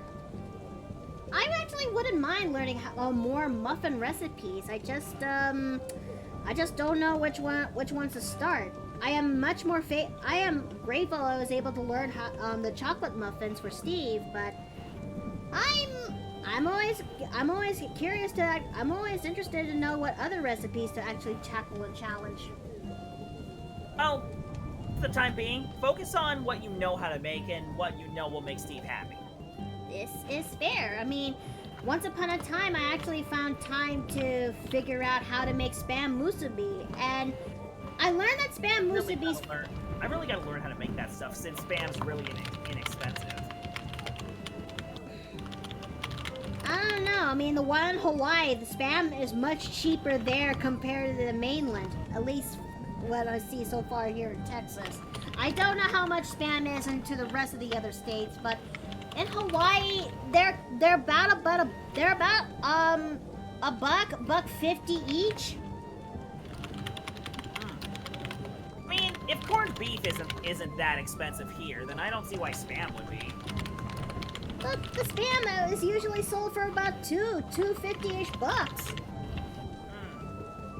Well, that is a bit of a downside, isn't it? I know, and that makes me so annoyed as someone who lived in Hawaii for 12 years.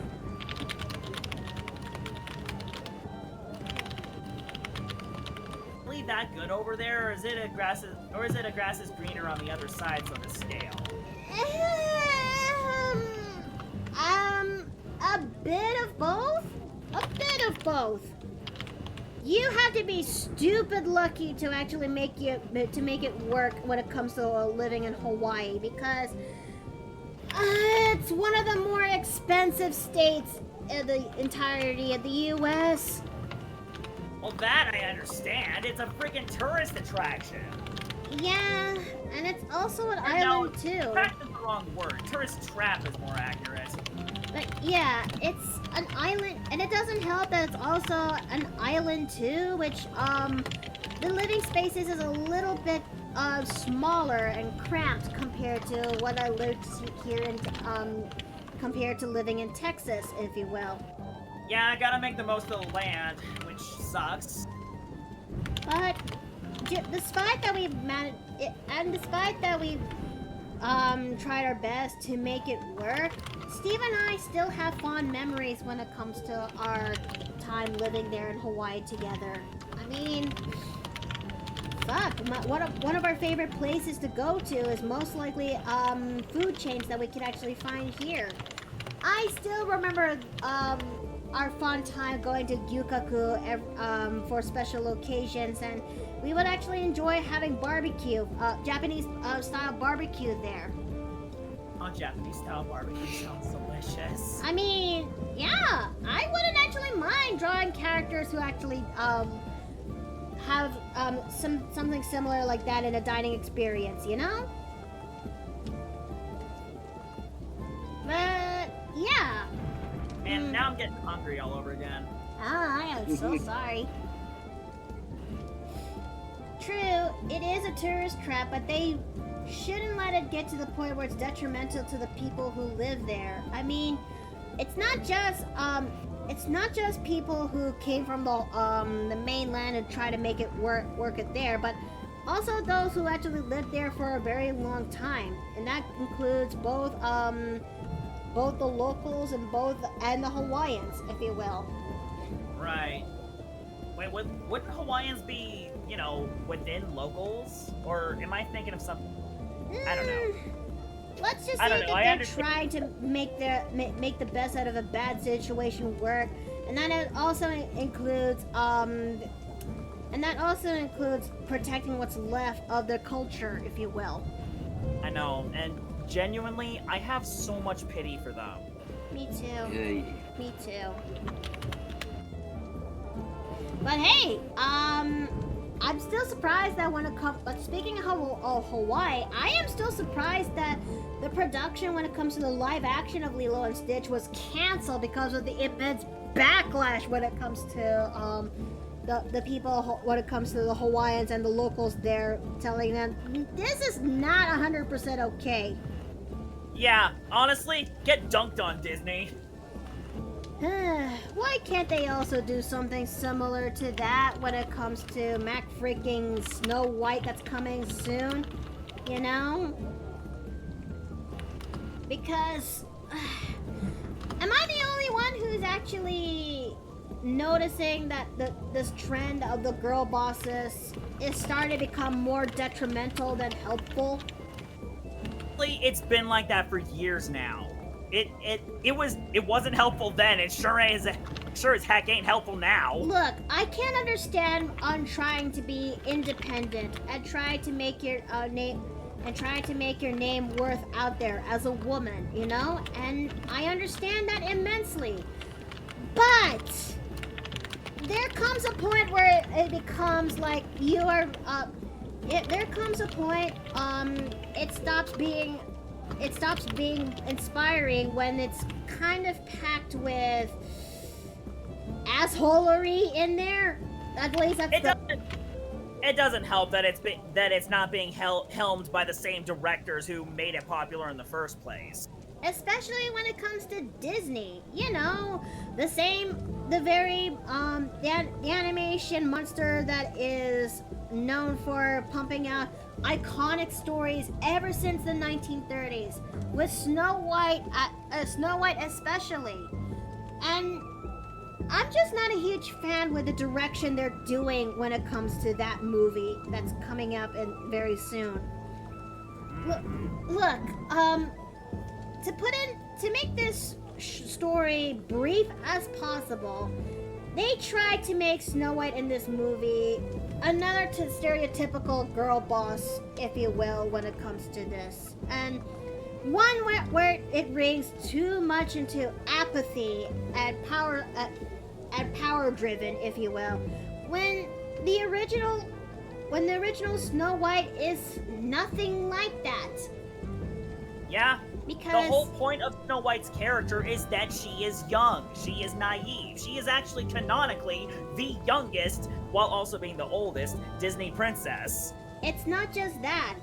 Snow White in the 1930s is made during a time of the Great Depression, where everything is bleak, hopeless, and utterly heartbreaking.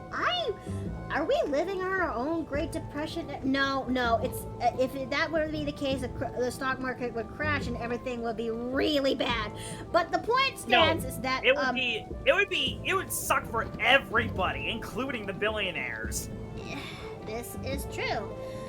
But the reason why they made Snow White so memorable is that they need someone to look up to actually smile and be strong while everyone is suffering through a very hard time. That Snow White, who comes from a land of who comes from privilege, actually motivates people with kindness and compassion. She actually picks up the broom and actually helps clean up the house, even though she is someone who is of that of privilege.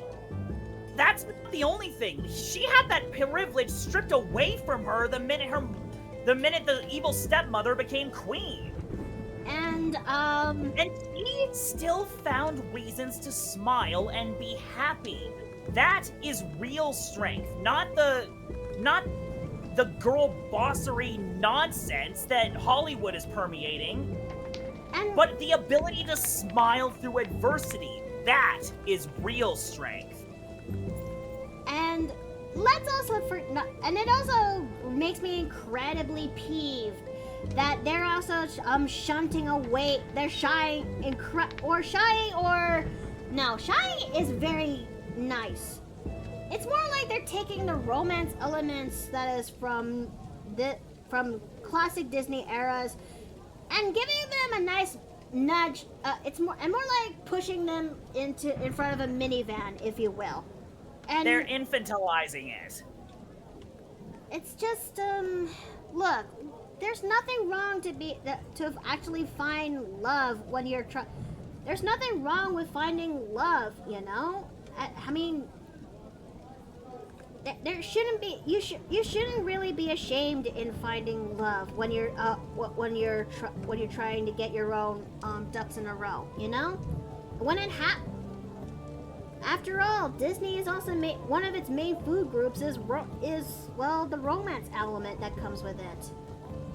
Yes, in trying to create this new era of independence and self-actualization, they're denying a massive part of their identity. And that worries me. As someone who's actually grown up with Disney movies when I was a tyke. So, yeah. I think if anything, this world is slowly losing its ability to be compassionate, and I'm terrified of that. I think that's not just compassionate, but it's losing its sincerity as well. Compassion and empathy. Yep, that's the one. But yeah, it's no wonder I actually relate well when it comes to Warframe. In a game, yes, it's about space ninjas and all, but at its core, it's also a game and story about empathy, and it also depicts us on what would happen if we lose that level of compassion and empathy. So yeah, I think when the time finally comes and when I do finally have kids of my own, I'm gonna stick with classic Disney movies. Oh yeah, I am not exposing to my kids to, you know, the schlock that is, again, permeating today. I think if there is going to be exceptions when it comes to live-action Disney movies, it's the ones that are very, it's the one that actually does know what they're actually doing. Like, the 2014-15 of the Cinderella movie, where it actually does something different with its source material, and it worked.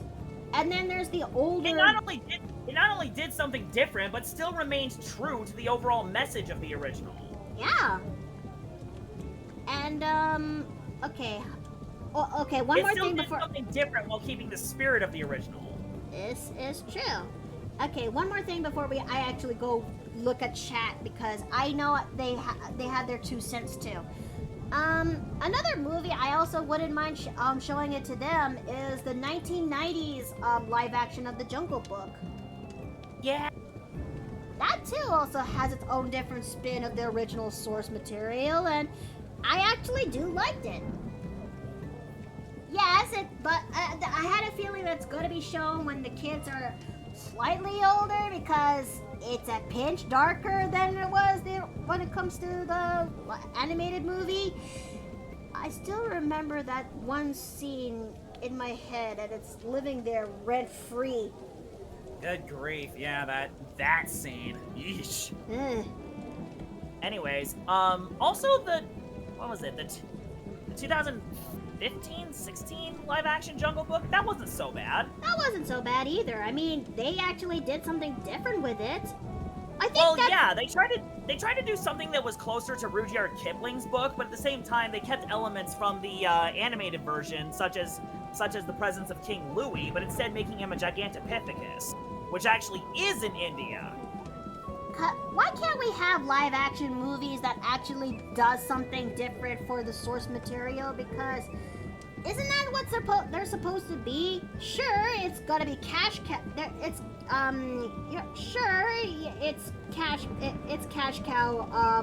It's prone to cash cow tendencies, but if we actually look at it this way, you could actually have the opportunity to tell the story in a different light, one that could actually touch more into the adult audience, if you will.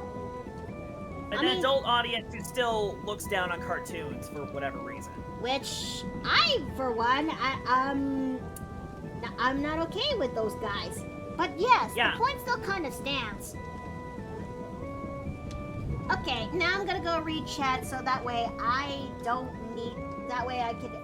neglect them. Let's see.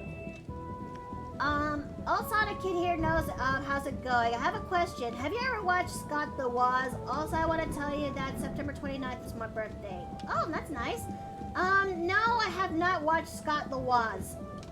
And remember, kids, you can't spell advertisements without seminate between the. Anyways, I'm gonna not okay. That is not okay. I'm gonna pretend I did not see that.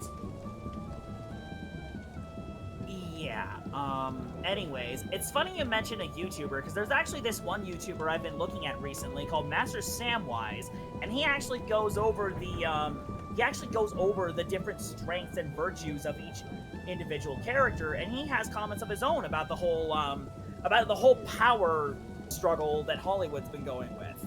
Yeah? Power struggle is not the word, but he actually goes over a lot of stuff from Avatar and how Katara and Toph both represent the best parts of being feminine.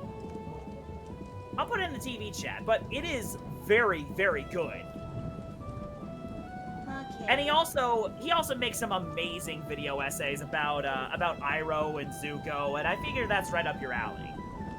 I actually wouldn't mind that because I like to see people's takes when it comes to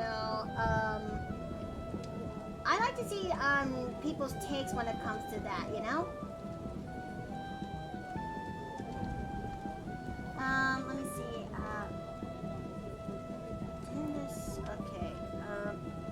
That's weird. I thought I would actually I was thinking that Toph a few minutes ago, notably the part where Zuko burned her feet. Oh, yeah, that part. That's actually something that the video goes over, because a lot of people think that Toph doesn't have much of a character arc. But she does, though. And her character arc is learning to accept help without being infantilized, you know? And you know what? And that's what makes her character arc pretty remarkable, you know? Mm-hmm.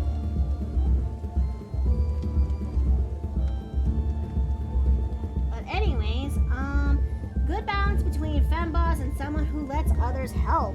Yeah. Yeah. Because, look, when it comes to us as humans, we are very social creatures, and we also and sure, there's no problem with being independent, but sometimes every now and then you will end up encountering troubles and challenges that you can't really do alone. It's important to actually get some help every now and then. And that's something that Samwise actually talks about in one of his other videos, which is about The Incredibles. The whole point of the message of that movie is that you can't do it by yourself, even if you're the strongest in the world. Yeah. And it's not a weakness to ask for help. Nope, it ain't. I wouldn't mind actually watching that again. Yeah, it's a good movie. It really is a good movie. It's a shame they don't make it. They never made a sequel. Yeah, it's a real pity. It really is a pity. I guess not every movie deserves a sequel, or they Not never had time to have a sequel.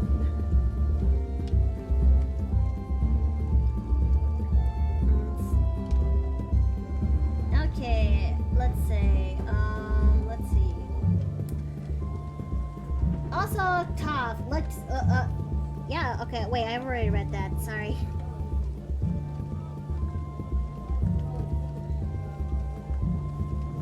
Let's see, how far we've actually been doing this? For 2 hours now? Oh dear. I think I could go for a little bit longer, and then we'll definitely, go for a bit of a break. Yeah. Just enough so I can actually do the cleanups for her, form.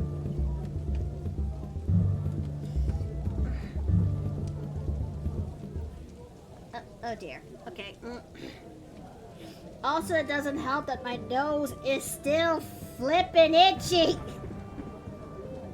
Are your sinuses giving you grief too? Because that's what I'm going through right now. No, it's not that kind of itchy. It's more like,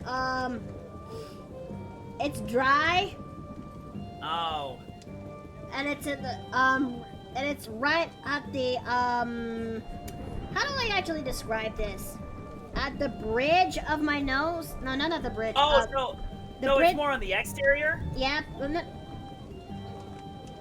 like close to the close to the holes. That little bridge that's between that little bridge that's keeping the that little bridge that underneath the nose and. Are you talking about like the area like right between your nostrils? Yes. On the outside, like where it connects to your lip? Yes. Oh my goodness, yes, I know what you're talking about. That is why I am suffering, because it's so goddamn itchy. Ah!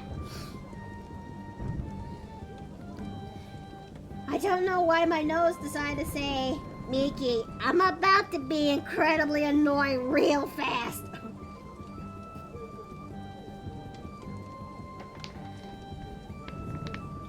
So, I'm gonna live, I think. I think I'll live. I think I will live.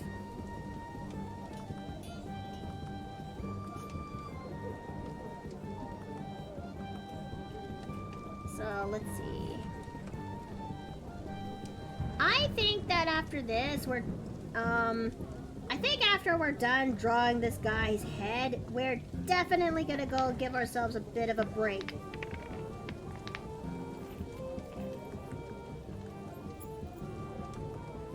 Okay.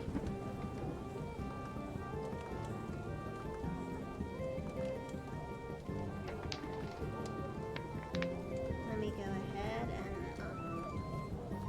and... Not often do I draw characters with anime-style bangs or anime-style hair where it's incredibly spiky. But, I think because most of the time I draw a hair and it kind of goes into the normal, it would kind of behave like how normal hair would actually go for. But I should really, expand more to that. Dave! Hello. Hi! Yeah, sorry for being a little later than usual, but I had to focus on sorting some work stuff out, so I had to give it extra focus. You know, that's okay. You did good. Are you doing okay so far? Yeah, so far so good. That's good. That's really good. Okay. Meanwhile, I think I may have to go for an intermission soon, cause my nose is so goddamn itchy, and I need a moment to breathe. But one thing's, but I'm doing okay so far. Keyword so far. But I will say this, I'm actually fortunate enough that, yes, Emerald Marine? No, it's not a sinus, you got a sinus rinse? No? No, it's on the exterior, not the interior. It's in the outside. Look, okay, how do I describe this? Okay, you know what? It's in the area between the nostrils. Okay, alright. Like right where your nose connects to your upper lip. Look, okay, I'm about to do something real fast, okay? Okay, Sebi, good. Okay. Where I'm itchy at the most is around this area over here, okay? That is where I'm saying that this is where it's very itchy right now. I mean, heck, this area right now is the itchiest that I'm experiencing so far. And I absolutely hate it! Why is it mine now? Oh, why now? But yes, that's why. Question that a lot of people ask. Yeah. But I think I'll live. I hope so. I really hope I can live. You'll survive. I hope so. I really hope so. I have to think of happy thoughts. I have to think of very happy thoughts. I just can't wait to actually play as Violet later tonight. Yeah, just think of that. Oh, gods. Oh, another... And my mind is already thinking of a meme. A meme that I want to draw with Violet, if you will. Who? Dare I ask? I did not call you a good boy, but that move is mad!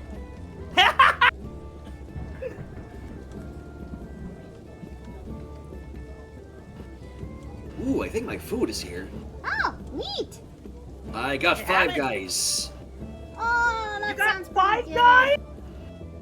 Yes. Aw, man! Is Five Guys really that good? Oh, wait. Have you never had Five Guys before, Mikoto? No! I mean, Okay, neither have I, but listen. I have an excuse. On the one hand, are you allergic to peanut butter? No. Or peanuts of any kind? No! Okay, in that case, you will love their fries. Huh? They cook everything in peanut oil. Wait. I think I just died inside hearing that. Dave? You good? That's like maybe I'm entirely wrong in this, but the idea of peanut oil for cooking, that took me back a bit. Oh, Listen, God, he's Dave, gone. it is in Oh, fact- God, it is in Dave fact a is thing. dead. It is in fact a thing, Anyways, Dave. I must depart for now because I got food. Oh, Alright, Dave. see you, Chad. Farewell. All right. You were saying, Jay? You take... Also, any chance you could give me a little bit of space? We're kind of packed like sardines over here. Ah, okay, hold on a second. I need to fix cats. Where is Catman's plush? I'm looking at OBS as we Like speak. just before Shad left, we were just really close together. Well, not really. Ugh. Okay, there you go. There you go. Okay. There What, you don't like holding my hand? No, sir, I am married. This is true. Hand holding only belongs to one woman, and I'm afraid I don't find you all that attractive. But let's see. Okay, I think after doing this limbs, I'm definitely gonna give myself a bit of a break. And oh god, just scratch my nose to oblivion. Yeah.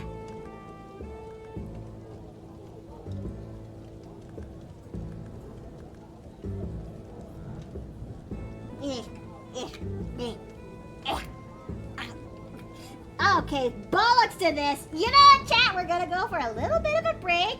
I need this moment to actually scratch my nose to oblivion, and I think 10 minutes will definitely do. 10 minutes will definitely do.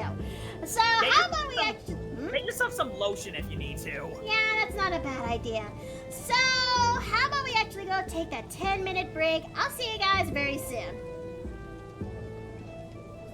Bye.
little bit longer because I got sidetracked.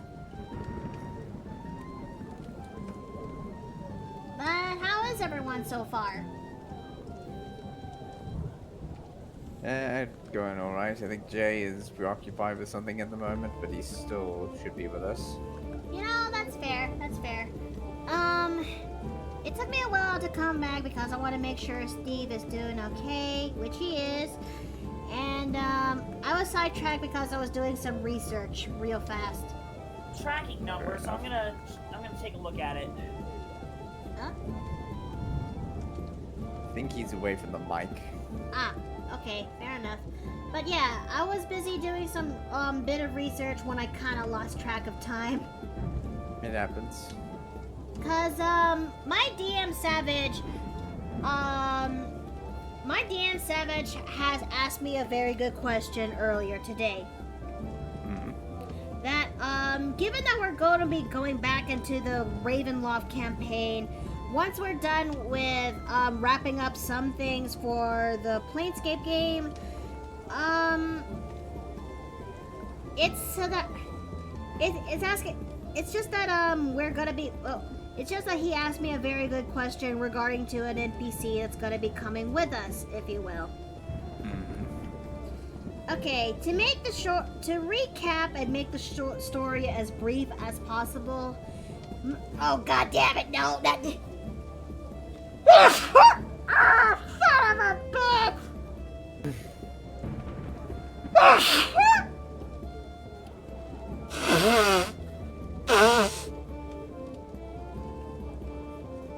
Why now? Why now? Why do you do this to me now?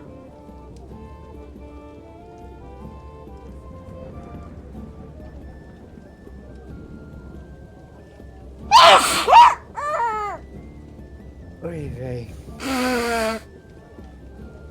I'm okay. I'm okay. I'm okay. Ah, son of a bitch. Ah. Okay. I hate that this happens to me every time. So, I'm gonna try my best to go back. Okay, to make the... Come here, Uber, open your mouth. Hey, what are you doing? What are you doing?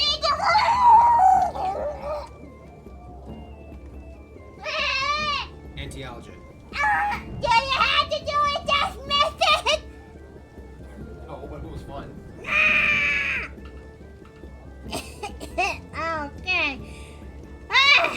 Okay, that was something else. I don't know how to... Let's take that sad out of content now! Boys, play now! Steve has gonna commit a Oh, dear.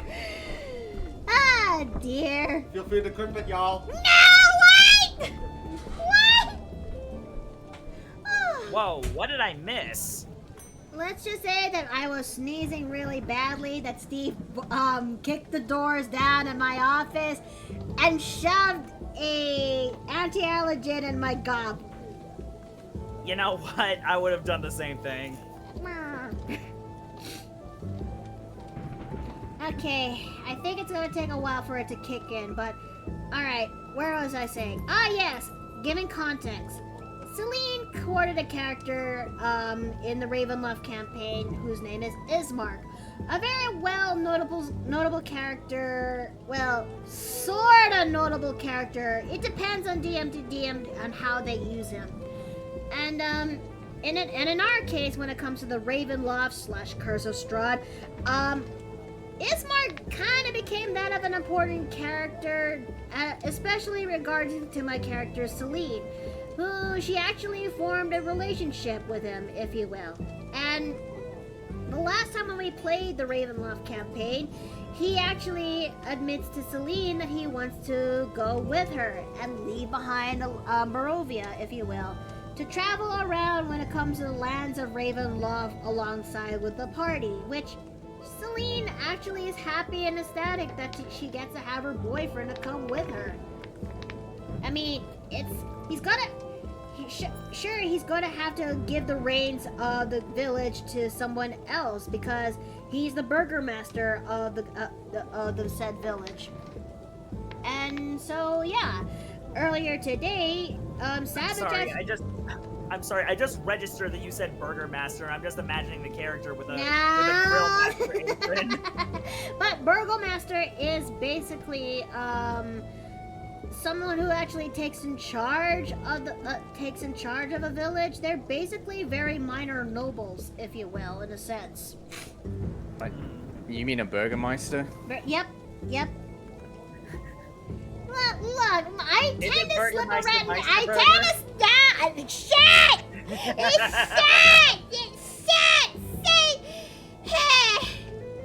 To be fair, it's an older English word, so. Yeah, and look, I tend to slip on my vocabulary every now and then. It's annoying as giblets. And hello, honey. Hey, as I said. Steve, I hope you're doing well. So, kind of a question here. Does that make Mayor McCheese a burgermeister?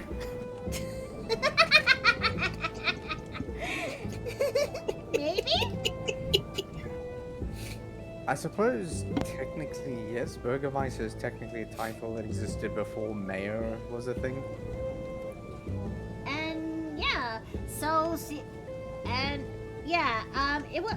I think that might be the case, but yeah, Savage did ask me earlier today, what kind of class would actually suit Ismark the best, because he's not just going to be a normal NPC, he's going to actually help out the party in a pinch every now and then, and I just had the biggest deer in the headlights moment, because I never really thought that far, and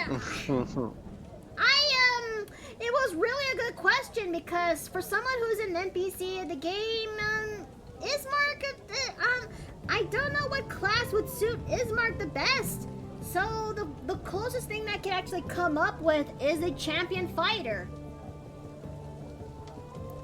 And I even asked Cedric, which is an old friend of mine, Steve's, Dave's, and most of the people at the inn. I want to have his 2 cents of his opinion, because he also ran Curse of Strahd, and he said he would actually make Ismark a champion too. Although in his game, Ismark stopped becoming an important character after the titular character of the campaign showed herself, and well, I just can't. Sometimes it can't be helped. Depending on how you play the module, not everything sticks the same, you know? Because, one of the reoccurring features when it comes to running a D&D game is that not 100% of the time that they're going to be 100% accurate. You're going to end up having to incorporate some elements as vital points of your players' backstories, if you will. And sometimes another factor that causing this is, well, players can be chaotic, myself included. So there might be a chance 1 or 2 of them, or the whole lot, might throw a wrench in the plans. So, yeah. I mean, case in point, Dom was actually flabbergasted from the moon and back when Jay actually figured out a way to actually take care of the ice golem by freezing it. Hold on, wait, ice golem? I mean, when you ice the golem. Oh, you're talking about the regular golem. Yes, I freaking one-shot that thing by freezing it internally. Because again, the way rocks and stones work is that, well, if you freeze them, they break apart. Yeah.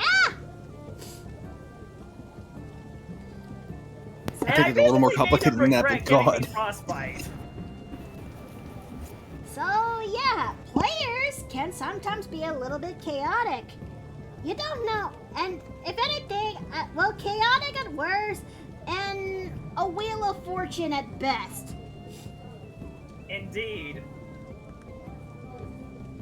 Because the DMs and the players are all in this together. It's the gift that keeps on giving. Yep, and I love the collaborative storytelling aspect. Oh yeah, 100%. Oh, actually, that reminds me. You remember that channel I showed you a while back? The one called So Okay, Here's the Thing. The one that has the one that has the puppet animation with the D&D prompts. Not sure I follow, but okay, Emma Marine, you take care now. Thank you for coming. Hold on, I'm gonna find the channel. But I found out that the guy who runs the channel voices every character, including the female one. Yeah? Yeah, as it turns out, it's just him speeding up or slowing down his voice in Audacity. Huh. And it's really freaking convincing. I actually applaud that guy for how is he able to pull it off.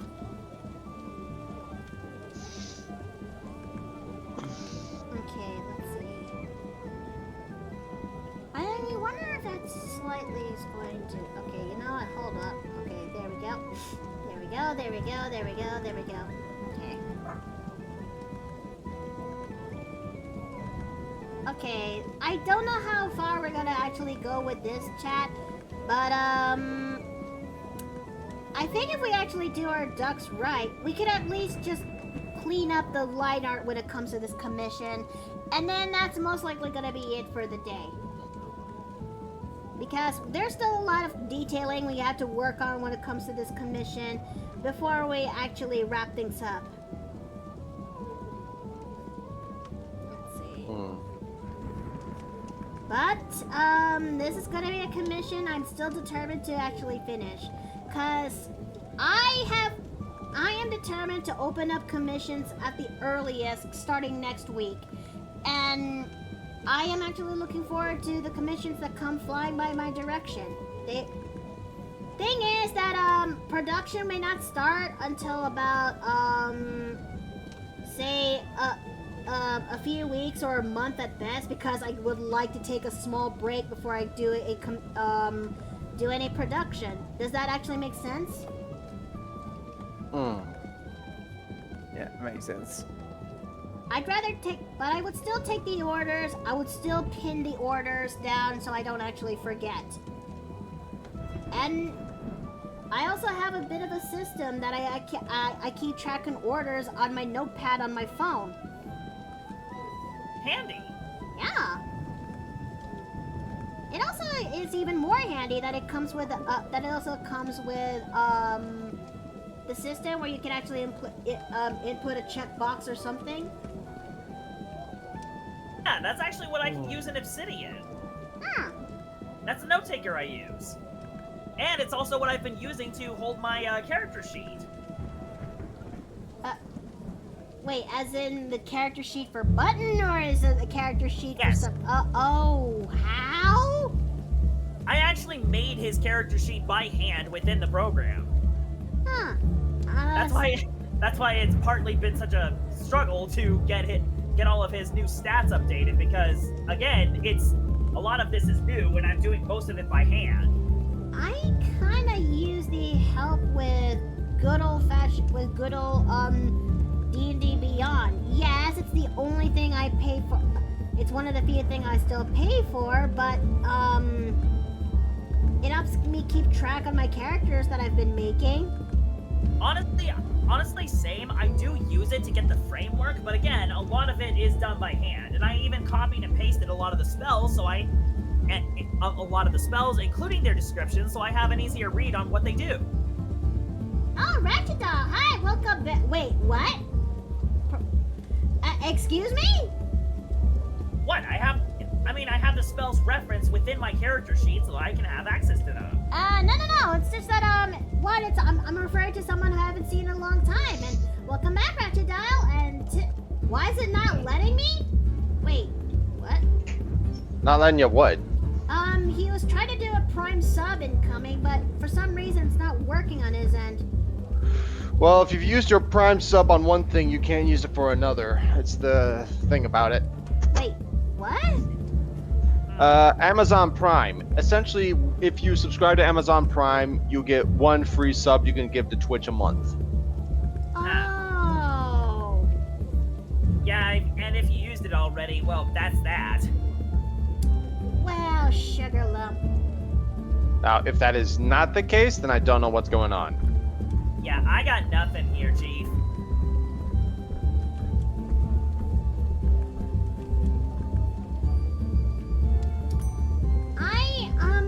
Yeah, I am sorry about that, but hey, the thought still counts, and I do actually appreciate it, though. Mm-hmm. Did you accidentally use it on someone, says Lord Bloth, and he did say probably.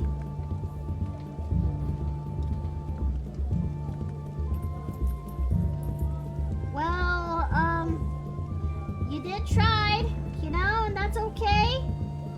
Yeah. Meanwhile, I need to figure out what I need to get for my sister. Oh yeah, it's Sarah's birthday today. It is. I wonder how Sarah is doing. I don't know. I sent her. I did send her a few messages about just Borf. I think I did it in another artist, Honey Goblin, actually, and she's really good. Well, Can't fault you for that one. I can't really fault you on that one, and you know, that's okay, you know? But at least we did get to know, so that way goofs like this doesn't really happen again. Right?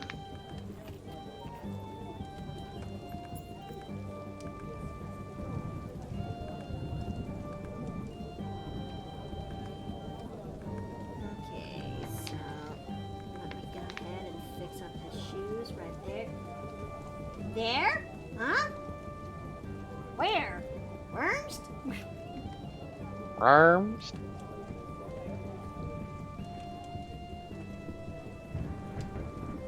I think Ratchetile is fighting Twitch. Okay. Honestly, I do not blame Ratchetile. It's okay. And oh, there we go. Thank you so much. Thank you. Hey. Thank you for subbing me for 4 months. I still need to figure out a different way to actually showcase people subbing me in Twitch because keys inside of the jar mean something else entirely, and I don't want people to think of that kind of implications. But anyways, what? Oh, I didn't know what it was, but now I get it. Yeah. But then again, keys are also something that's, you know, like room keys, if you will. So, hey. Twitch is like, Twitch be greedy. Yeah, that it be like that though.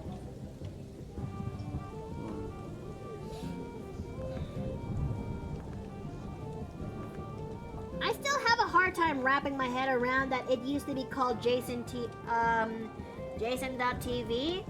or I may have mistaken. I wouldn't know.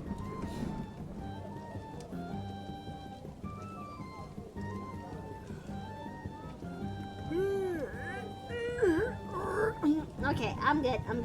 That was supposed to be a yawn and that came out weird, but anyway, everything is good now. Okay, so now that we got the base ink done, so we're gonna go ahead and lower it to 4, and then we're gonna go ahead and fix up these inks.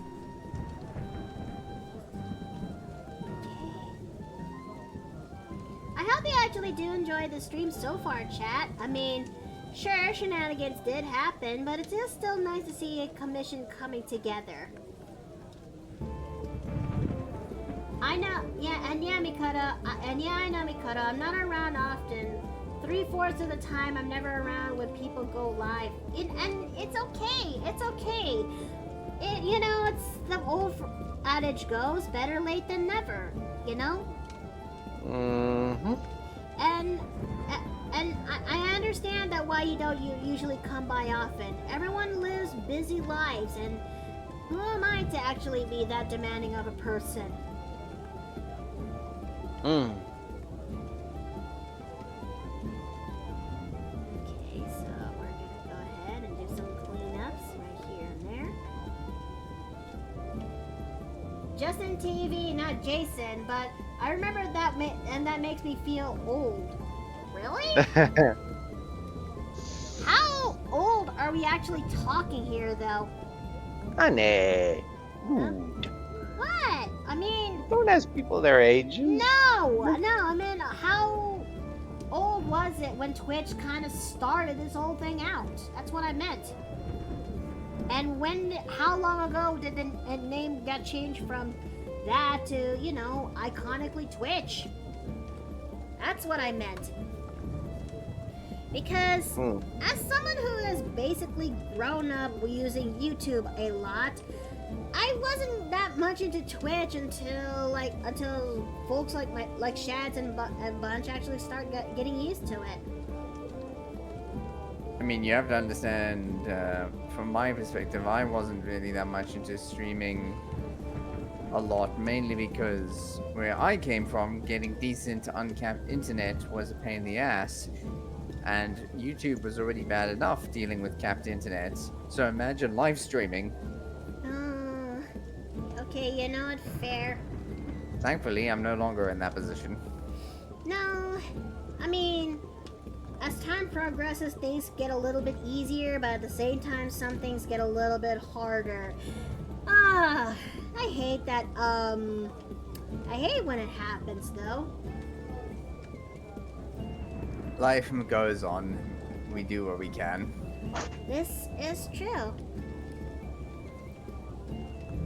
Okay, so we're just gonna go ahead and do that. But when this whole thing is kind of said and done, I want to do goods. I really want to do goods after this. I mean, I don't hear any protests. Eh?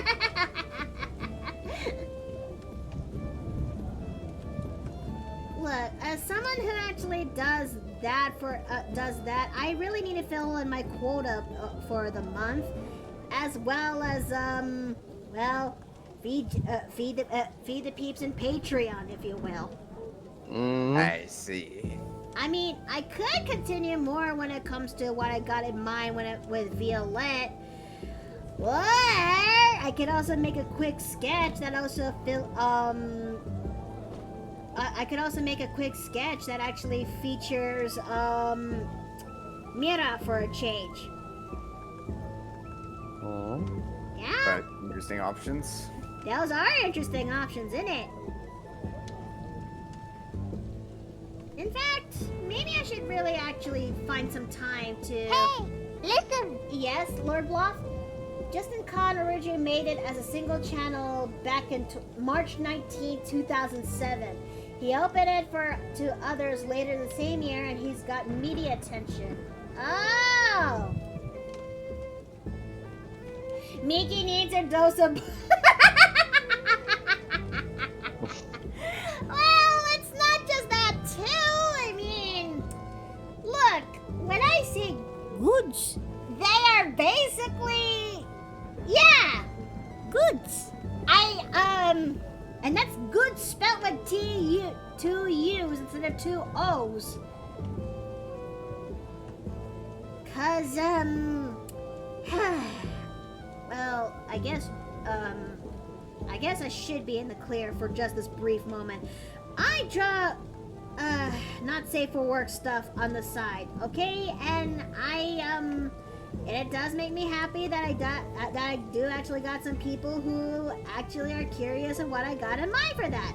But sometimes, for the sake of brevity for others, I like to call this goods.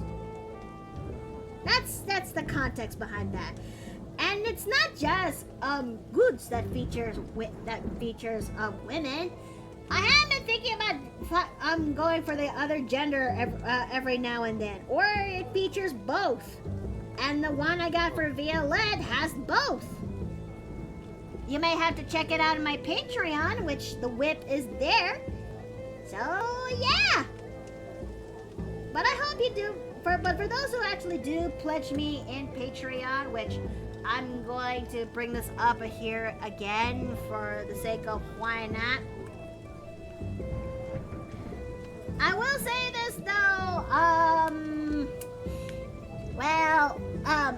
my stuff in there is basically my tip jar, but you would also see stuff that is yet to come or stuff that is I've yet to finish, and that also includes goods. And the current goods I got is featuring Violet and a different peep in mind. But yeah. Yep.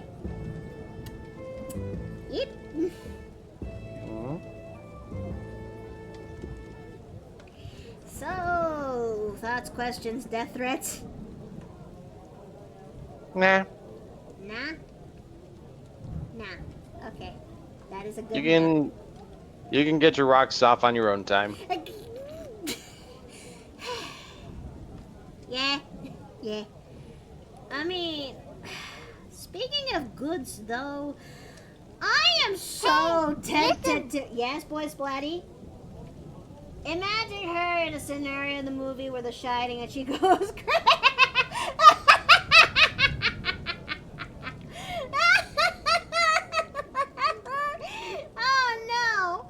Oh no. If anything, I'm gonna need a team effort when that happens. Let's see. Wow, the silence is deafening. Okay, so let me go and work on these shoes right there. So I almost forgot that this was going on. How's your day? Arashi, hi, welcome back. I'm doing alright. I am currently working on your commission as we speak. I couldn't get in time to work on the other one, but so far so good. This is coming together. What do you think?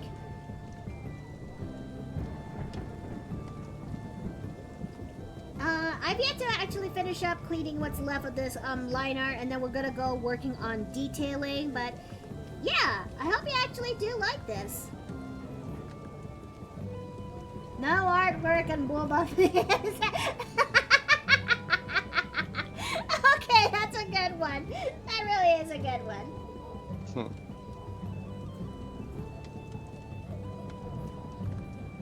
Let's see.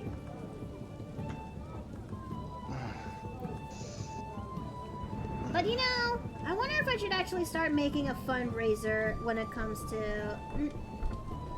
I'm also thinking of adding another goal when it comes to doing the Donathon this year. What you gonna mind for a goal? Well, I wonder if I should finally start taking the plunge, and that is to finally make a Live 2D and getting to commission a Live 2D model. Oh, okay. Probably worth doing, yeah. Yeah. It is a worthy goal. It is definitely a worthy goal.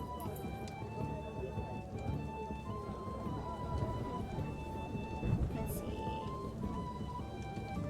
I mean, sure, most of that money is going to be going to utilities, bills, and everything else in between. But I also want to save up some level of money just so I can get myself a Live 2D model. You're liking it so far? That's wonderful to hear. Thank you. I want to try my best to make it accommodating and good for my customers. So I'm glad. I'm really glad.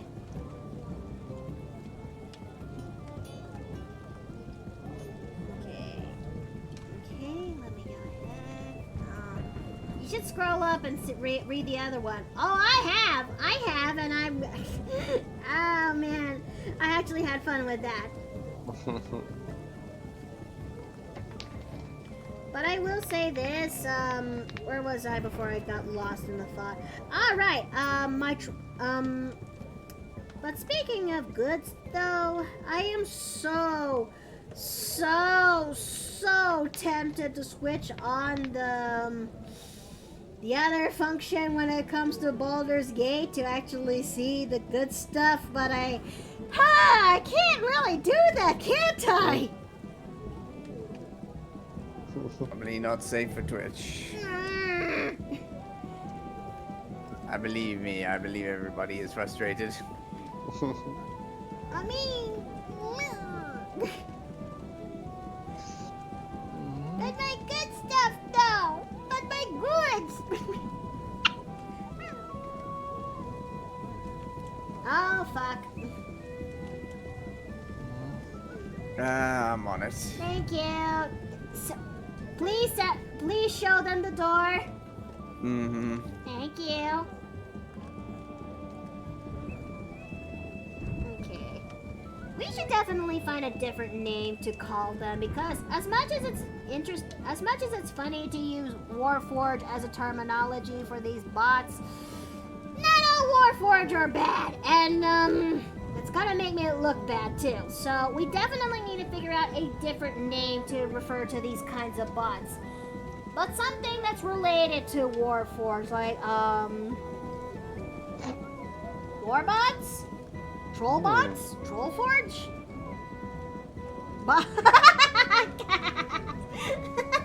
Bacchus.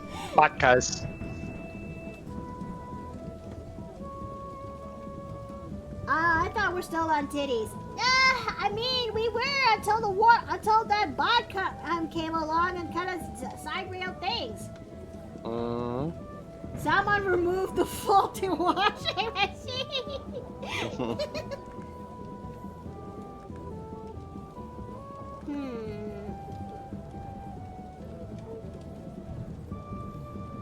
We definitely need to find a proper name for them. Maybe that's something I should throw out there for my community.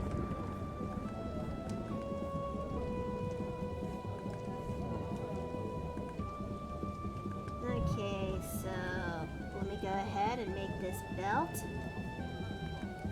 And we're gonna go ahead and... Hey, listen. Yes, the asylum?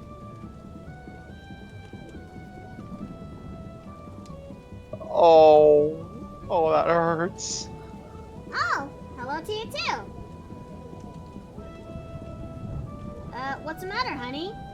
You sound like you've been distraught. I've been hit right in the heart. Huh? Hang on, I'll put it in the TV chat.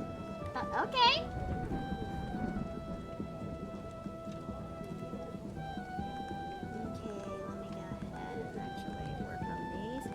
Right now, we're gonna be ironing out the details with this one, chat, and that also includes putting in details onto certain aspects of this. So yeah. Let me take a good look at this. Oh,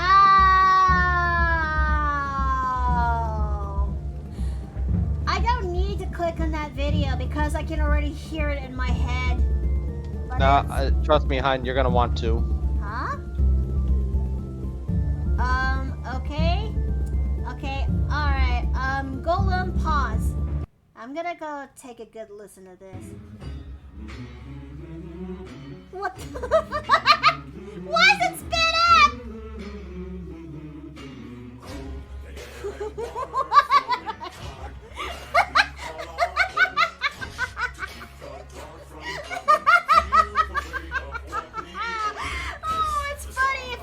So accurate. Yeah. Welcome to the fields. You have a lot of work to do. Oh, it hurts. Oh, it hurts. That just makes me think of the song Georgia Loza. Okay, Golem, you can replay. It's an old working song from Southern Africa.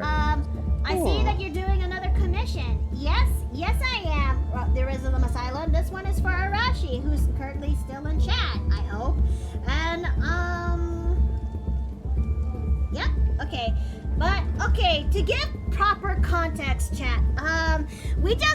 Steve just showcased to me a shitpost image of a shitpost video that's regarding to Warframe, and it features cutouts of each Warframe in a segment when it comes to people tilling the fields for farming. Warframe is also known for a fashion frame, but it's also known as the farming frame because there's so much farming that needs to be done for items.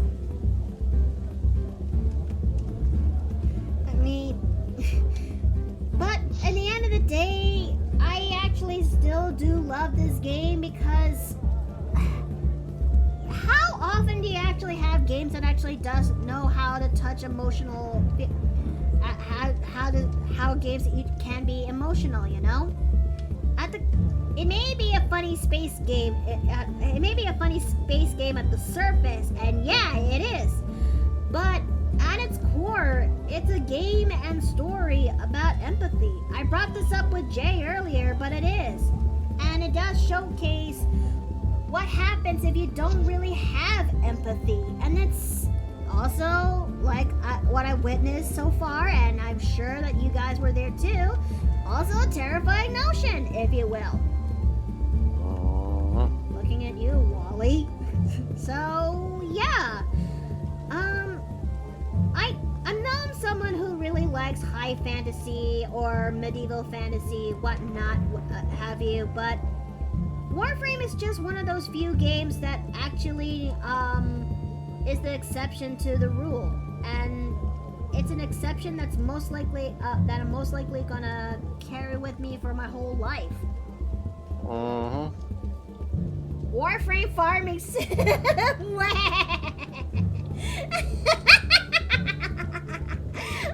literal farming would actually have been stupidly funny to do in Warframe. And if that were the case, it has its own farm simming in there? Okay, sure, why not? Tickle my bones, why don't you, DE? But speaking of farm simming in games, for those who needs a bit of a heads up, there's gonna be no Cult of the Lamb next week, as we're gonna be switching gears back to Traveler's Rest. It's gonna most likely operate in a bi-weekly schedule. And well then, guys, we got a dice roll for the jar. Oh boy. Oh boy.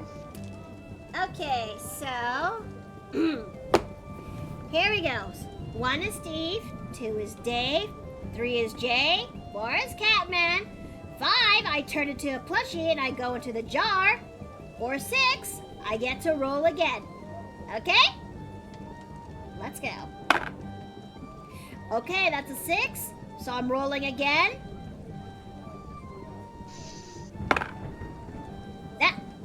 Sorry there, Catman, but chat has spoken. I'm stealing all your money while I'm in here. No. Yes. You're going in the jar. Where do you think the money goes? There. Didn't think that through, did you? Hey. Anyways, let's see. Yeah, Cult of the Lamb is finished, and she beat the final boss for the game, so she is taking a long break from culting. Look, I will come back to it, eventually. At best, it's gonna operate in a bi-weekly schedule with my Traveler's Rest, because there's so much we need to actually do with Traveler's Rest. Ideally, how to actually run a bar, how to run a tavern properly. Because, I actually went back to my old file, and oh boy, the first thing that actually gave me the biggest whiplash is the drinks. Oh, my poor drinks. Gone are the drinks that I actually have in my pocket that I was ready to serve when I got enough. And they were replaced with drinks. It's something else, and it actually hurts to see all of my hard work is basically poof, changed. Like that one scene from Dungeon Meshi. Dave! What's up? Another one. Show them the door. Yeah, on it. Thank you.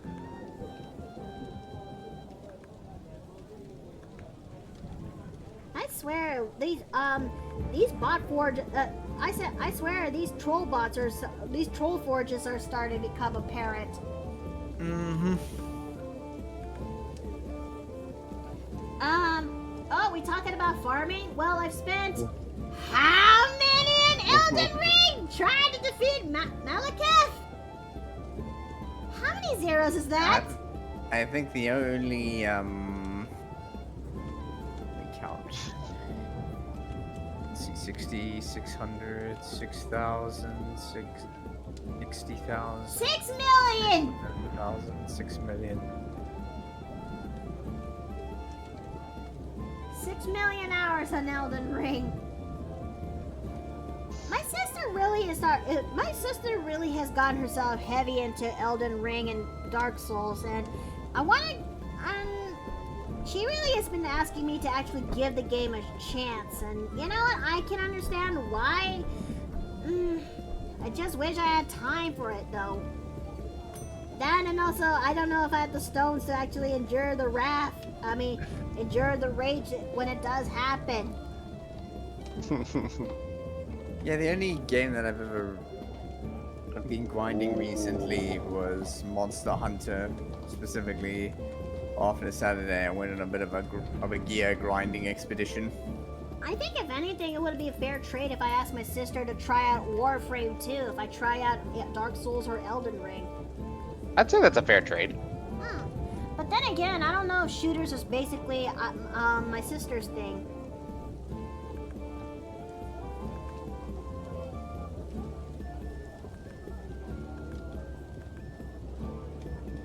But one thing's for sure is that I can't wait for my but one thing's for sure is that I hope my sister does get back into Baldur's Gate 3. Cause she actually once upon a time did played it. Okay, cards on the table. She did actually got it during our stay in during her my folks' stay here in Texas for 2 weeks. And she played it on her Steam Deck, if you will. Oof. Huh? What's wrong with it? It's a console trying to run a full-scale PC game. I know I can do some of them, but I have a sneaking suspicion that if there's any extra problems with the Steam Deck, it was going to ruin her first experience. I hope that's not the case, though. Because, she said that she has yet to make any more progress with it, but I hope that she does find time for it, though. To be fair, that's very similar to me in my Switch games. I pick one up for a while and then drop another one for months on end.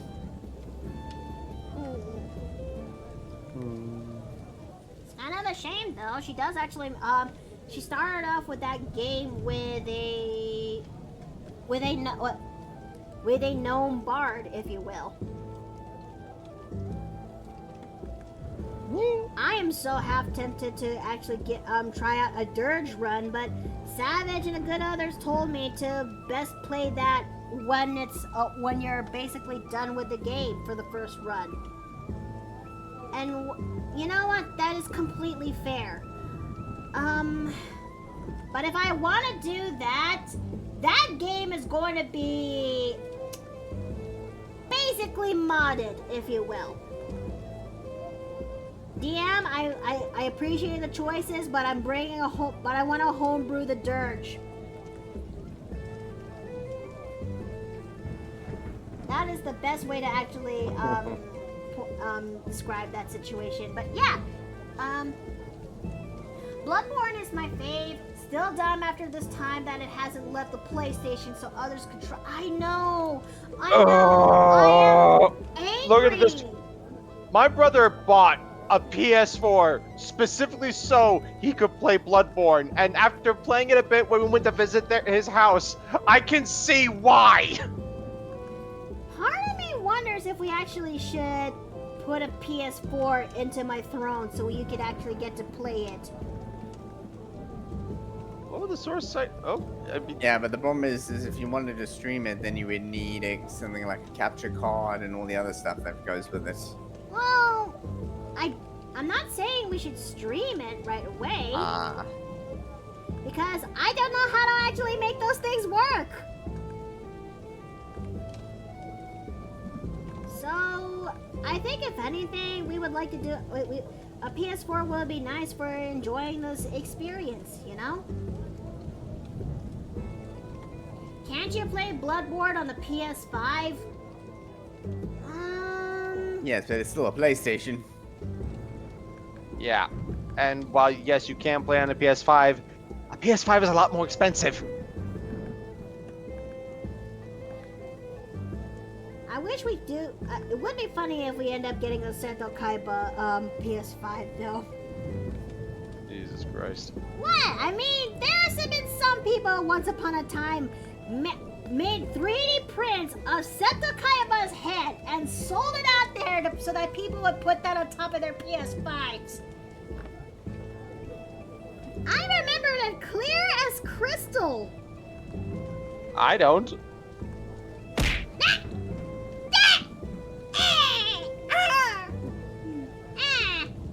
No, Mikoto, what? I mean, I'm basically speaking the truth. Someone once upon a time had basically made 3D prints of Seto Kaiba's head just so they could put it on top of their PS5, and for a short window of time, they made a couple more and they sold it out there in the market.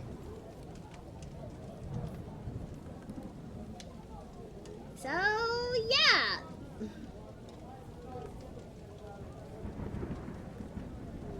Okay, so let's see. That is not how that's not how to jog someone's memory.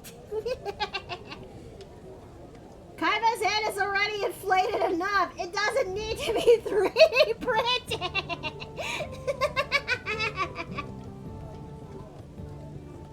You still have the Dark Sector game you thought of playing because it has warframes in it.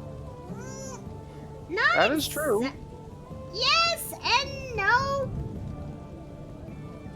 Yes, because it is a game that is made by DE back in the day, back in the Xbox 360 era, where they tried to make the game that they wanted work, but unfortunately they can only do so much. And no, because well, it's its own specific can of worms. At least that's what I think from the top of my head. Look, the point is that, well, Dark Sector is a game that walked just so Warframe can actually run and bullet jump to the other side. But with the way how Warframe 1999 is going about as of late and the hype that comes with it, it's also a game that really thanked its predecessor, so that way it'll actually be where it is. In fact, I had a feeling that Warframe 1999 is most likely what Dark Sector was supposed to be. Because it was supposed to be a sci-fi game. It was supposed to have more sci-fi elements, but publishers back in the day said no. And they were so insistent on saying no so many times to DE, and after seeing what they had to do when it comes to Dark Sector, and oh boy, they just said bollocks to this, we'll just publish our own game. And that's how we got Warframe. Thoughts, questions, death threats? Yeah, I mean, if you want essentially as I recall, the idea they're going for is that they're taking a lot of the ideas of from Dark Sector and what they originally wanted with what they originally wanted. Sorry, I'm having a bit of a brain fart. I'm sorry. They wanted with the original Warframe. Mm-hmm. And essentially taking that into 1999. I mean, they teased us with Whispers of the Wall, and it shows. Warframe is a massive sweat machine. Not really.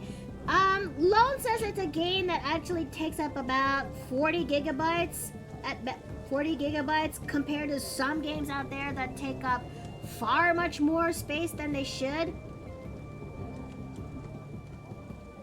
Cause, I'm sure you know that there's some games out there that looks like it's simple and nice, only you learn that it takes up way too much than it should.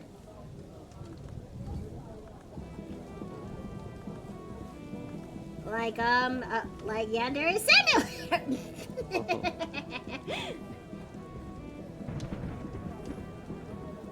Okay, so let me go ahead and actually work on this. Or this way. Warframe can be a sweat fest if you choose to go follow that direction of it. But it's I just view it as a way to have fun with friends. Me too. I also had fun with it. I also had fun with it with my friends too. And in fact, it's the game that actually I think it was Steve who actually introduced me to this said game. Yes, because of the fact that what's the word I'm looking for? I remember the old videos that we used to do back in the day on YouTube. The machinimas, the YouTube vids. Yeah. Ones that is made by Crazy Halo. No, the videos that you made on when you first started. Oh yeah, my old Gmod videos. Wait, really? Essentially, I don't know how you initially got into Warframe, but I know I was the one who brought you into it. Some offerings to the stream here. Have a zone burger with a nugget. Aw, thank you. I do like Warframe, but I get bored playing by myself. Lowers my motivation to play it. You know what? That is fair. Warframe seems to be a lot more fun when you do it with other friends. And you know what? That is perfectly fine, you know? I can't understand why some people would have their own different reasons when it comes to Warframe. But I will say this, though. Warframe's soundtrack really is its own fucking beast. Oh, yeah. I don't know what they're feeding the music department, but holy Moses. I've never seen a game that actually really does know how to treat its music department like chef's kiss. Yes. Yes, Jexo Dragon? Basically, it's the biggest FU. We do what we want and like our story to be connected. It be like that, though. And that's the result because of how they publish their own game. It became a very massive hit it became a massive hit over the years. And TennoCon this year was the biggest one that they've ever seen. And who can blame? And I can understand, and I can see why, because their biggest one of the biggest sell points is talking about Warframe 1999. I would know. I was there. I was able to get the passes alongside with Steve, and we saw them all. You know. Yep. At least the mall HUD point that's going to be. Ever try playing Ultra Kill? No, I haven't. But I know it's one hell of a crazy game as is. Oh yeah.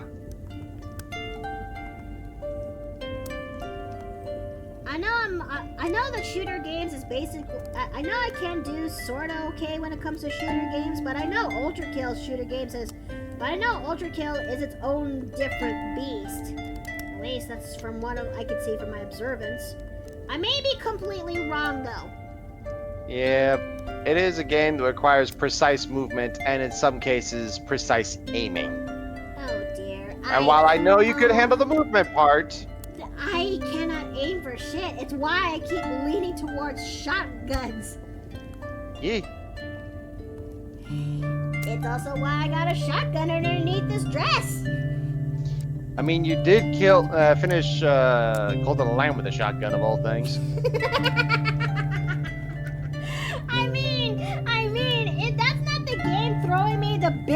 bone in order to beat it? I don't know what is. I wish it was the godly. I wish it was the godly blunderbuss, so that way it could be even more poetic. But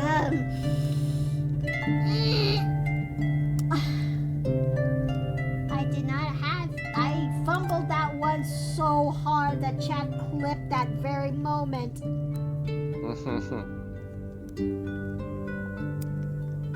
Speaking of Warframe, I got radioactive brick to yeet at my people. Yay! Okay, oh no, it is biblical because it's like you're fighting with God. Ah. Oh Lord, to think if I started this whole shotgun mania of yours with Left 4 Dead 2 streams. Yeah, it's kind of been apparent since my TF2 era because as a scout main back in the day, my go-tos have always been the shotguns or the soda popper, if you will. Back when it was still be able to do mini crits instead of the fucking jump, instead of the extra jump mechanic. I miss that so much and it hurts my soul every time I remember it. Oh, I miss the mini crits. Can't I have the mini crits again, please? Honey, the mini crits are still, well, wait, no. You got crits, normal crits, you got orange crits, and then you get red crits. Honey, I'm talking about TF2. Back when I still have my soda popper, which I call it the Winchester.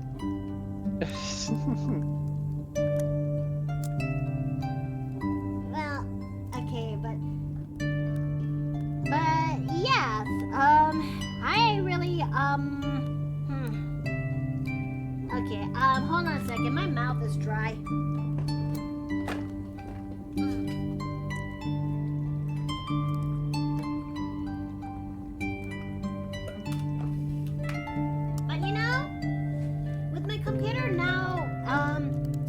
Strong enough to actually handle games. I wouldn't mind actually doing a TF2 stream again. Maybe it'll be something like that of a monthly community run, if you will. Who knows? But I know for sure that the moment you did get to play that game with me, honey, you're gonna be playing a sniper with a huntsman. With a huntsman or rifle. I still remember that test run we did with this PC that you were so into your element, it's terrifying. Well, it's kind of where I can't say my sniping skills were first put into play because that would be a lie. That's why Halo happened. You know, that's kind of fair. You know what? Fair enough. But I still remember that vividly, you know? Just whenever you were doing the very first tests on Mag, and it's a case of, oh, he's playing a sniper. Oh, fuck, he's playing a sniper. I think the proper wording was that, oh, hey, he's in his element. Oh, fuck, he's in his element. Because, look, let me put it this way, chat. Steve is one of the few people I know out there who knows how to play a sniper, and it can be a little bit terrifying to, witness. Well, I'm not the best at it. You're not. Not pro. I know, but you know how to shoot that. You know how to make it work. Does that make it sound better? Well, yes, because I actually know how to use a long rifle. I was trained with one, hon. For me, I was just running around, scooting around because I scoot, but I had the constitution of paperweight. Okay, so playing TF2 again would be fun. Last time I was playing, I was a stalemate in the capture mission point for who knows how long. Oh dear. Okay, so I think we got that guy situated. Yeah, I think we got. No, wait, no, I don't see that part. I I forgot the I forgot this. I forgot about this. I forgot about this one. Okay, so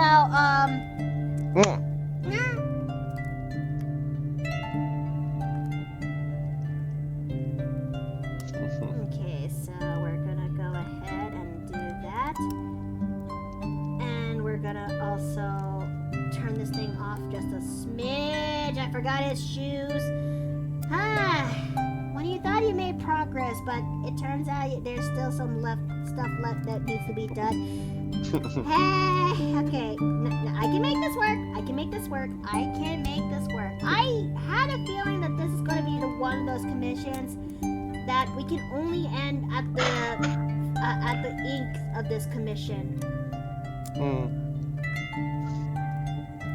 Coloring and but the good news is that I have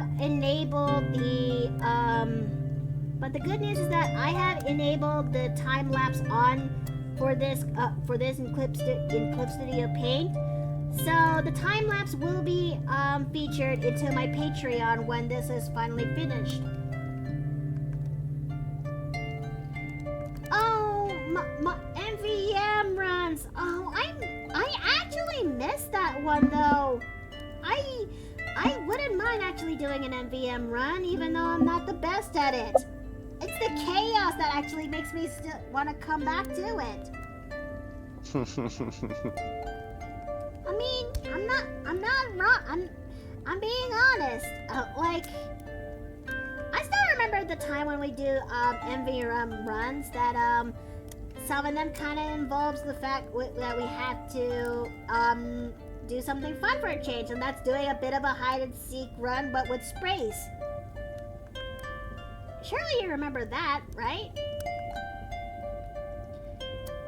For those who kind of need some level of context, chat, basically, we will pick whoever is the one who's going to hide their spray, and they go out into the map. They actually go find a spot where they hide the spray, and when we came back, it's a bit of a spray hunt to figure out where they actually hide it. You know? Oh wow, that was holy fuck, that was an age ago. I know. It's one of my favorite moments. It's one of my memorable moments when it comes to the game. And given that I'm here in and given that when it comes to TF2, I want to actually do that again, but I need to update my old spray with something new. Could always join Shads in the modded MVM runs. I would. That is if I actually had the tickets and bunch to actually allow me to go in, because I don't know if MVM still requires you that you need some sort of tickets or bunch in order to get inside for it. Does it? Okay, so I think I'm gonna need your Arashi. If you're still there in the audience, when you're able to, can you give me the logo of your character's outfit over there, because I had a feeling I may not be able to pull that off easily.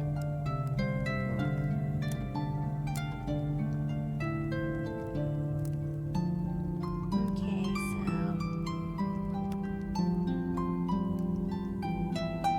we're just gonna go ahead and do that, and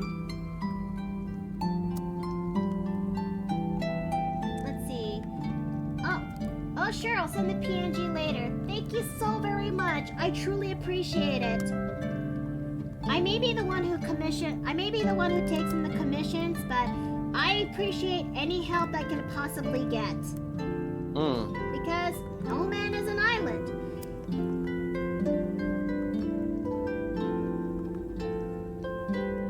Okay, so we're just gonna go ahead and do that, and we're gonna go ahead and work on this. We're in the tail end of doing the ink, so I'm actually grateful that you guys are still here to watch this thing come together. I know exactly exactly how to do the ties over there, so we'll worry about that for later. That's gonna be done in a different brush. Hey, listen. Yes, Madam Mercy? Oh, these are custom MVM events. You can join in without a ticket. Just better to download the asset and map for the event sites when they go live. Oh, okay, that's fair. Chad's usually is on unofficial MVM, so there's no need for man-up tickets for those. Okay, good. Very good. But yeah, I wouldn't mind actually doing these weird... I wouldn't mind doing those custom MVM maps. I would actually love to go do MVM again in general in TF2. But I still need to update my spray just in case if we have to do spray hunting. Why not? But it makes it more interesting when you got when it's essentially a Russian roulette of sprays. Maybe so, but I still remember a time that because of sprays, you can use just about any image when it comes to sprays. Some people would also do crazy things with them, especially if you play as a spy and do spray trapping. Basically, you pick... Okay, how it goes is this. Play as spy. Use your spray, which has the most ludicrous image to the most baity image you could possibly get. Most of the time, it's just most likely pin-ups, if you will. Wait for someone to... Oh! Rhythm Asylum! Thank you so very much for subbing for 2 months! Thank you! Thank you! Okay, where was I saying? Oh yes. Okay, you play a spy, you pick us, and you start spraying and you unleash your spray, which is an image you can actually put in there into the game. And these images have to be something that will make the players just stop and gawk at it. Most of the time that they are not safe for work images or pin-ups at the best. And when the moment they just stop and gawk, boom! Get away. Get out of cloaking and stab them. That's a spray trap. I mean, in a sense, spies are basically the mimic. It's basically a mimic maneuver in TF2 language. So yeah, thoughts, questions, death threats? I am finally back. Oh, welcome back. Sorry, had to step away to use the bathroom and it took way longer than expected. Hey, it's okay. Are you okay? Yep. Better now. Good. Because that's the question I would rather ask you that, you know? Yeah. We were just talking about TF2 and the possibility of should I ever make a community night into the inn or something of that nature? I wouldn't mind picking TF2 as one of them. Yeah, be down. There's other games we could play. Mm-hmm. But I wouldn't mind re-downloading TF2 just to play with you guys. I was also talking about I was also talking about my fondest memories when it comes to TF2. Especially when it comes to doing a thing that's called spray hunting, if you will. I'm sure you're aware, well, what a spray is, don't you, Jay? Yeah, of course I know. So... Could never figure out how to use it in game, though. Well, usually there'll be a hotkey that allows you to actually activate the spray, and you just gotta be in front of a surface, like a wall or a floor. Right. Again, couldn't really figure it out back in the day when I was playing it. I gotta remember that I'm younger than you guys. You know what? That is fair. And of course, with the controls being all over the keyboard, it was just hard to memorize it all. I just focused on the basics. You know what? That's fair. For me, just point and shoot. I mean, I would know since you're the sniper of the group, Huddy. And when you're in your element, you can be a little bit scary.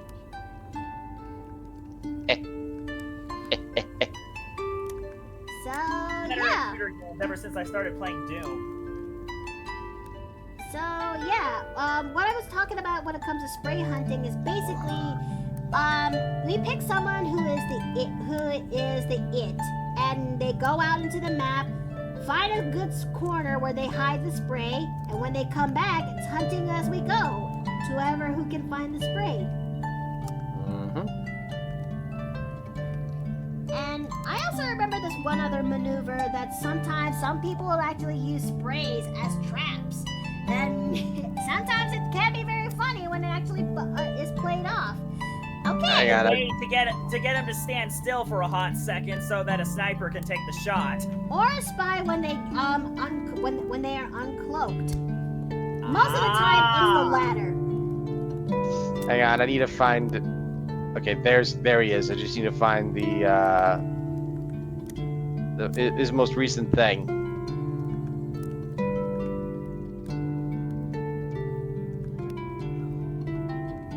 Oh sheesh, I forgot about his hairline right there. Okay, so there we go. Yep. Okay. Or put on a conscientious objector. Oh yeah, isn't that the one which is the signboard weapon? Because if it is, I still need to figure out how to actually put an image in that. Because I wouldn't mind actually putting my own custom images onto that signboard.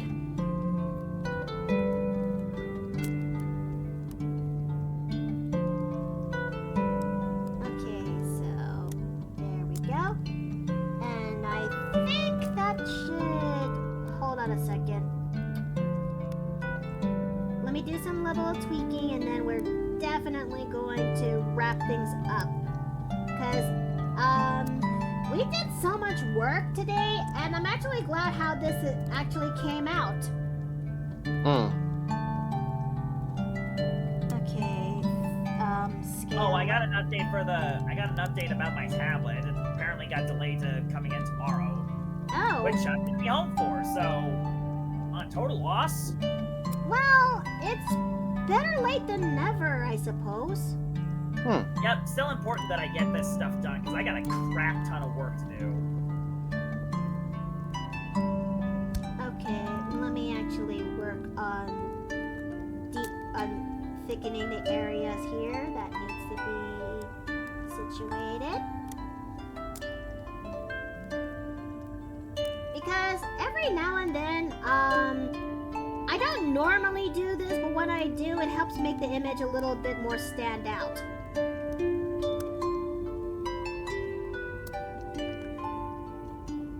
Okay, there we go. And I guess that'll do, for now, at least. As much as I want to do some coloring, I need some time so I could rest, eat up, and prepare myself for the upcoming Mario D&D game. But, Arashi, if you're still there in the chat, what do you think of this? How do you actually like this?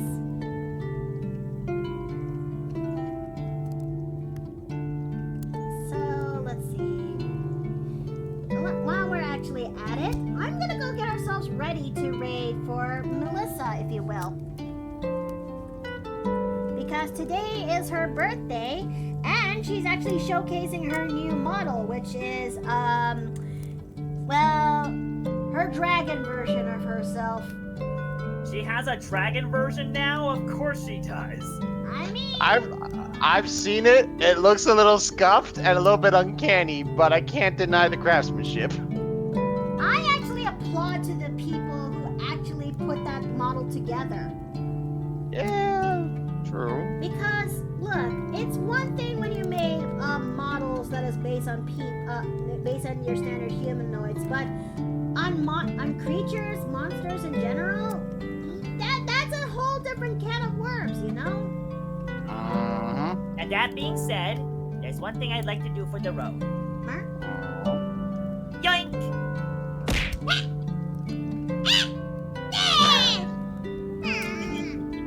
Okay, but yeah. I truly do appreciate that you guys came by here today and watching this draw, how this art piece come together. I think your music is louder than the cast. Oh dear. Again? Oh well. Okay, but Golem is misbehaving. I truly do appreciate that you guys came by here today and watching this picture come together. We've only got to do we only got to do the ink, but that's okay. The time lapse will actually do the rest. Join me by tomorrow as we're gonna be doing more shenanigans when it comes to Baldur's Gate 3. But until then, may y'all have a good night. May y'all eat well and rest well. And I'll see you guys next time in the Paper Plane Inn. Take care! Take care.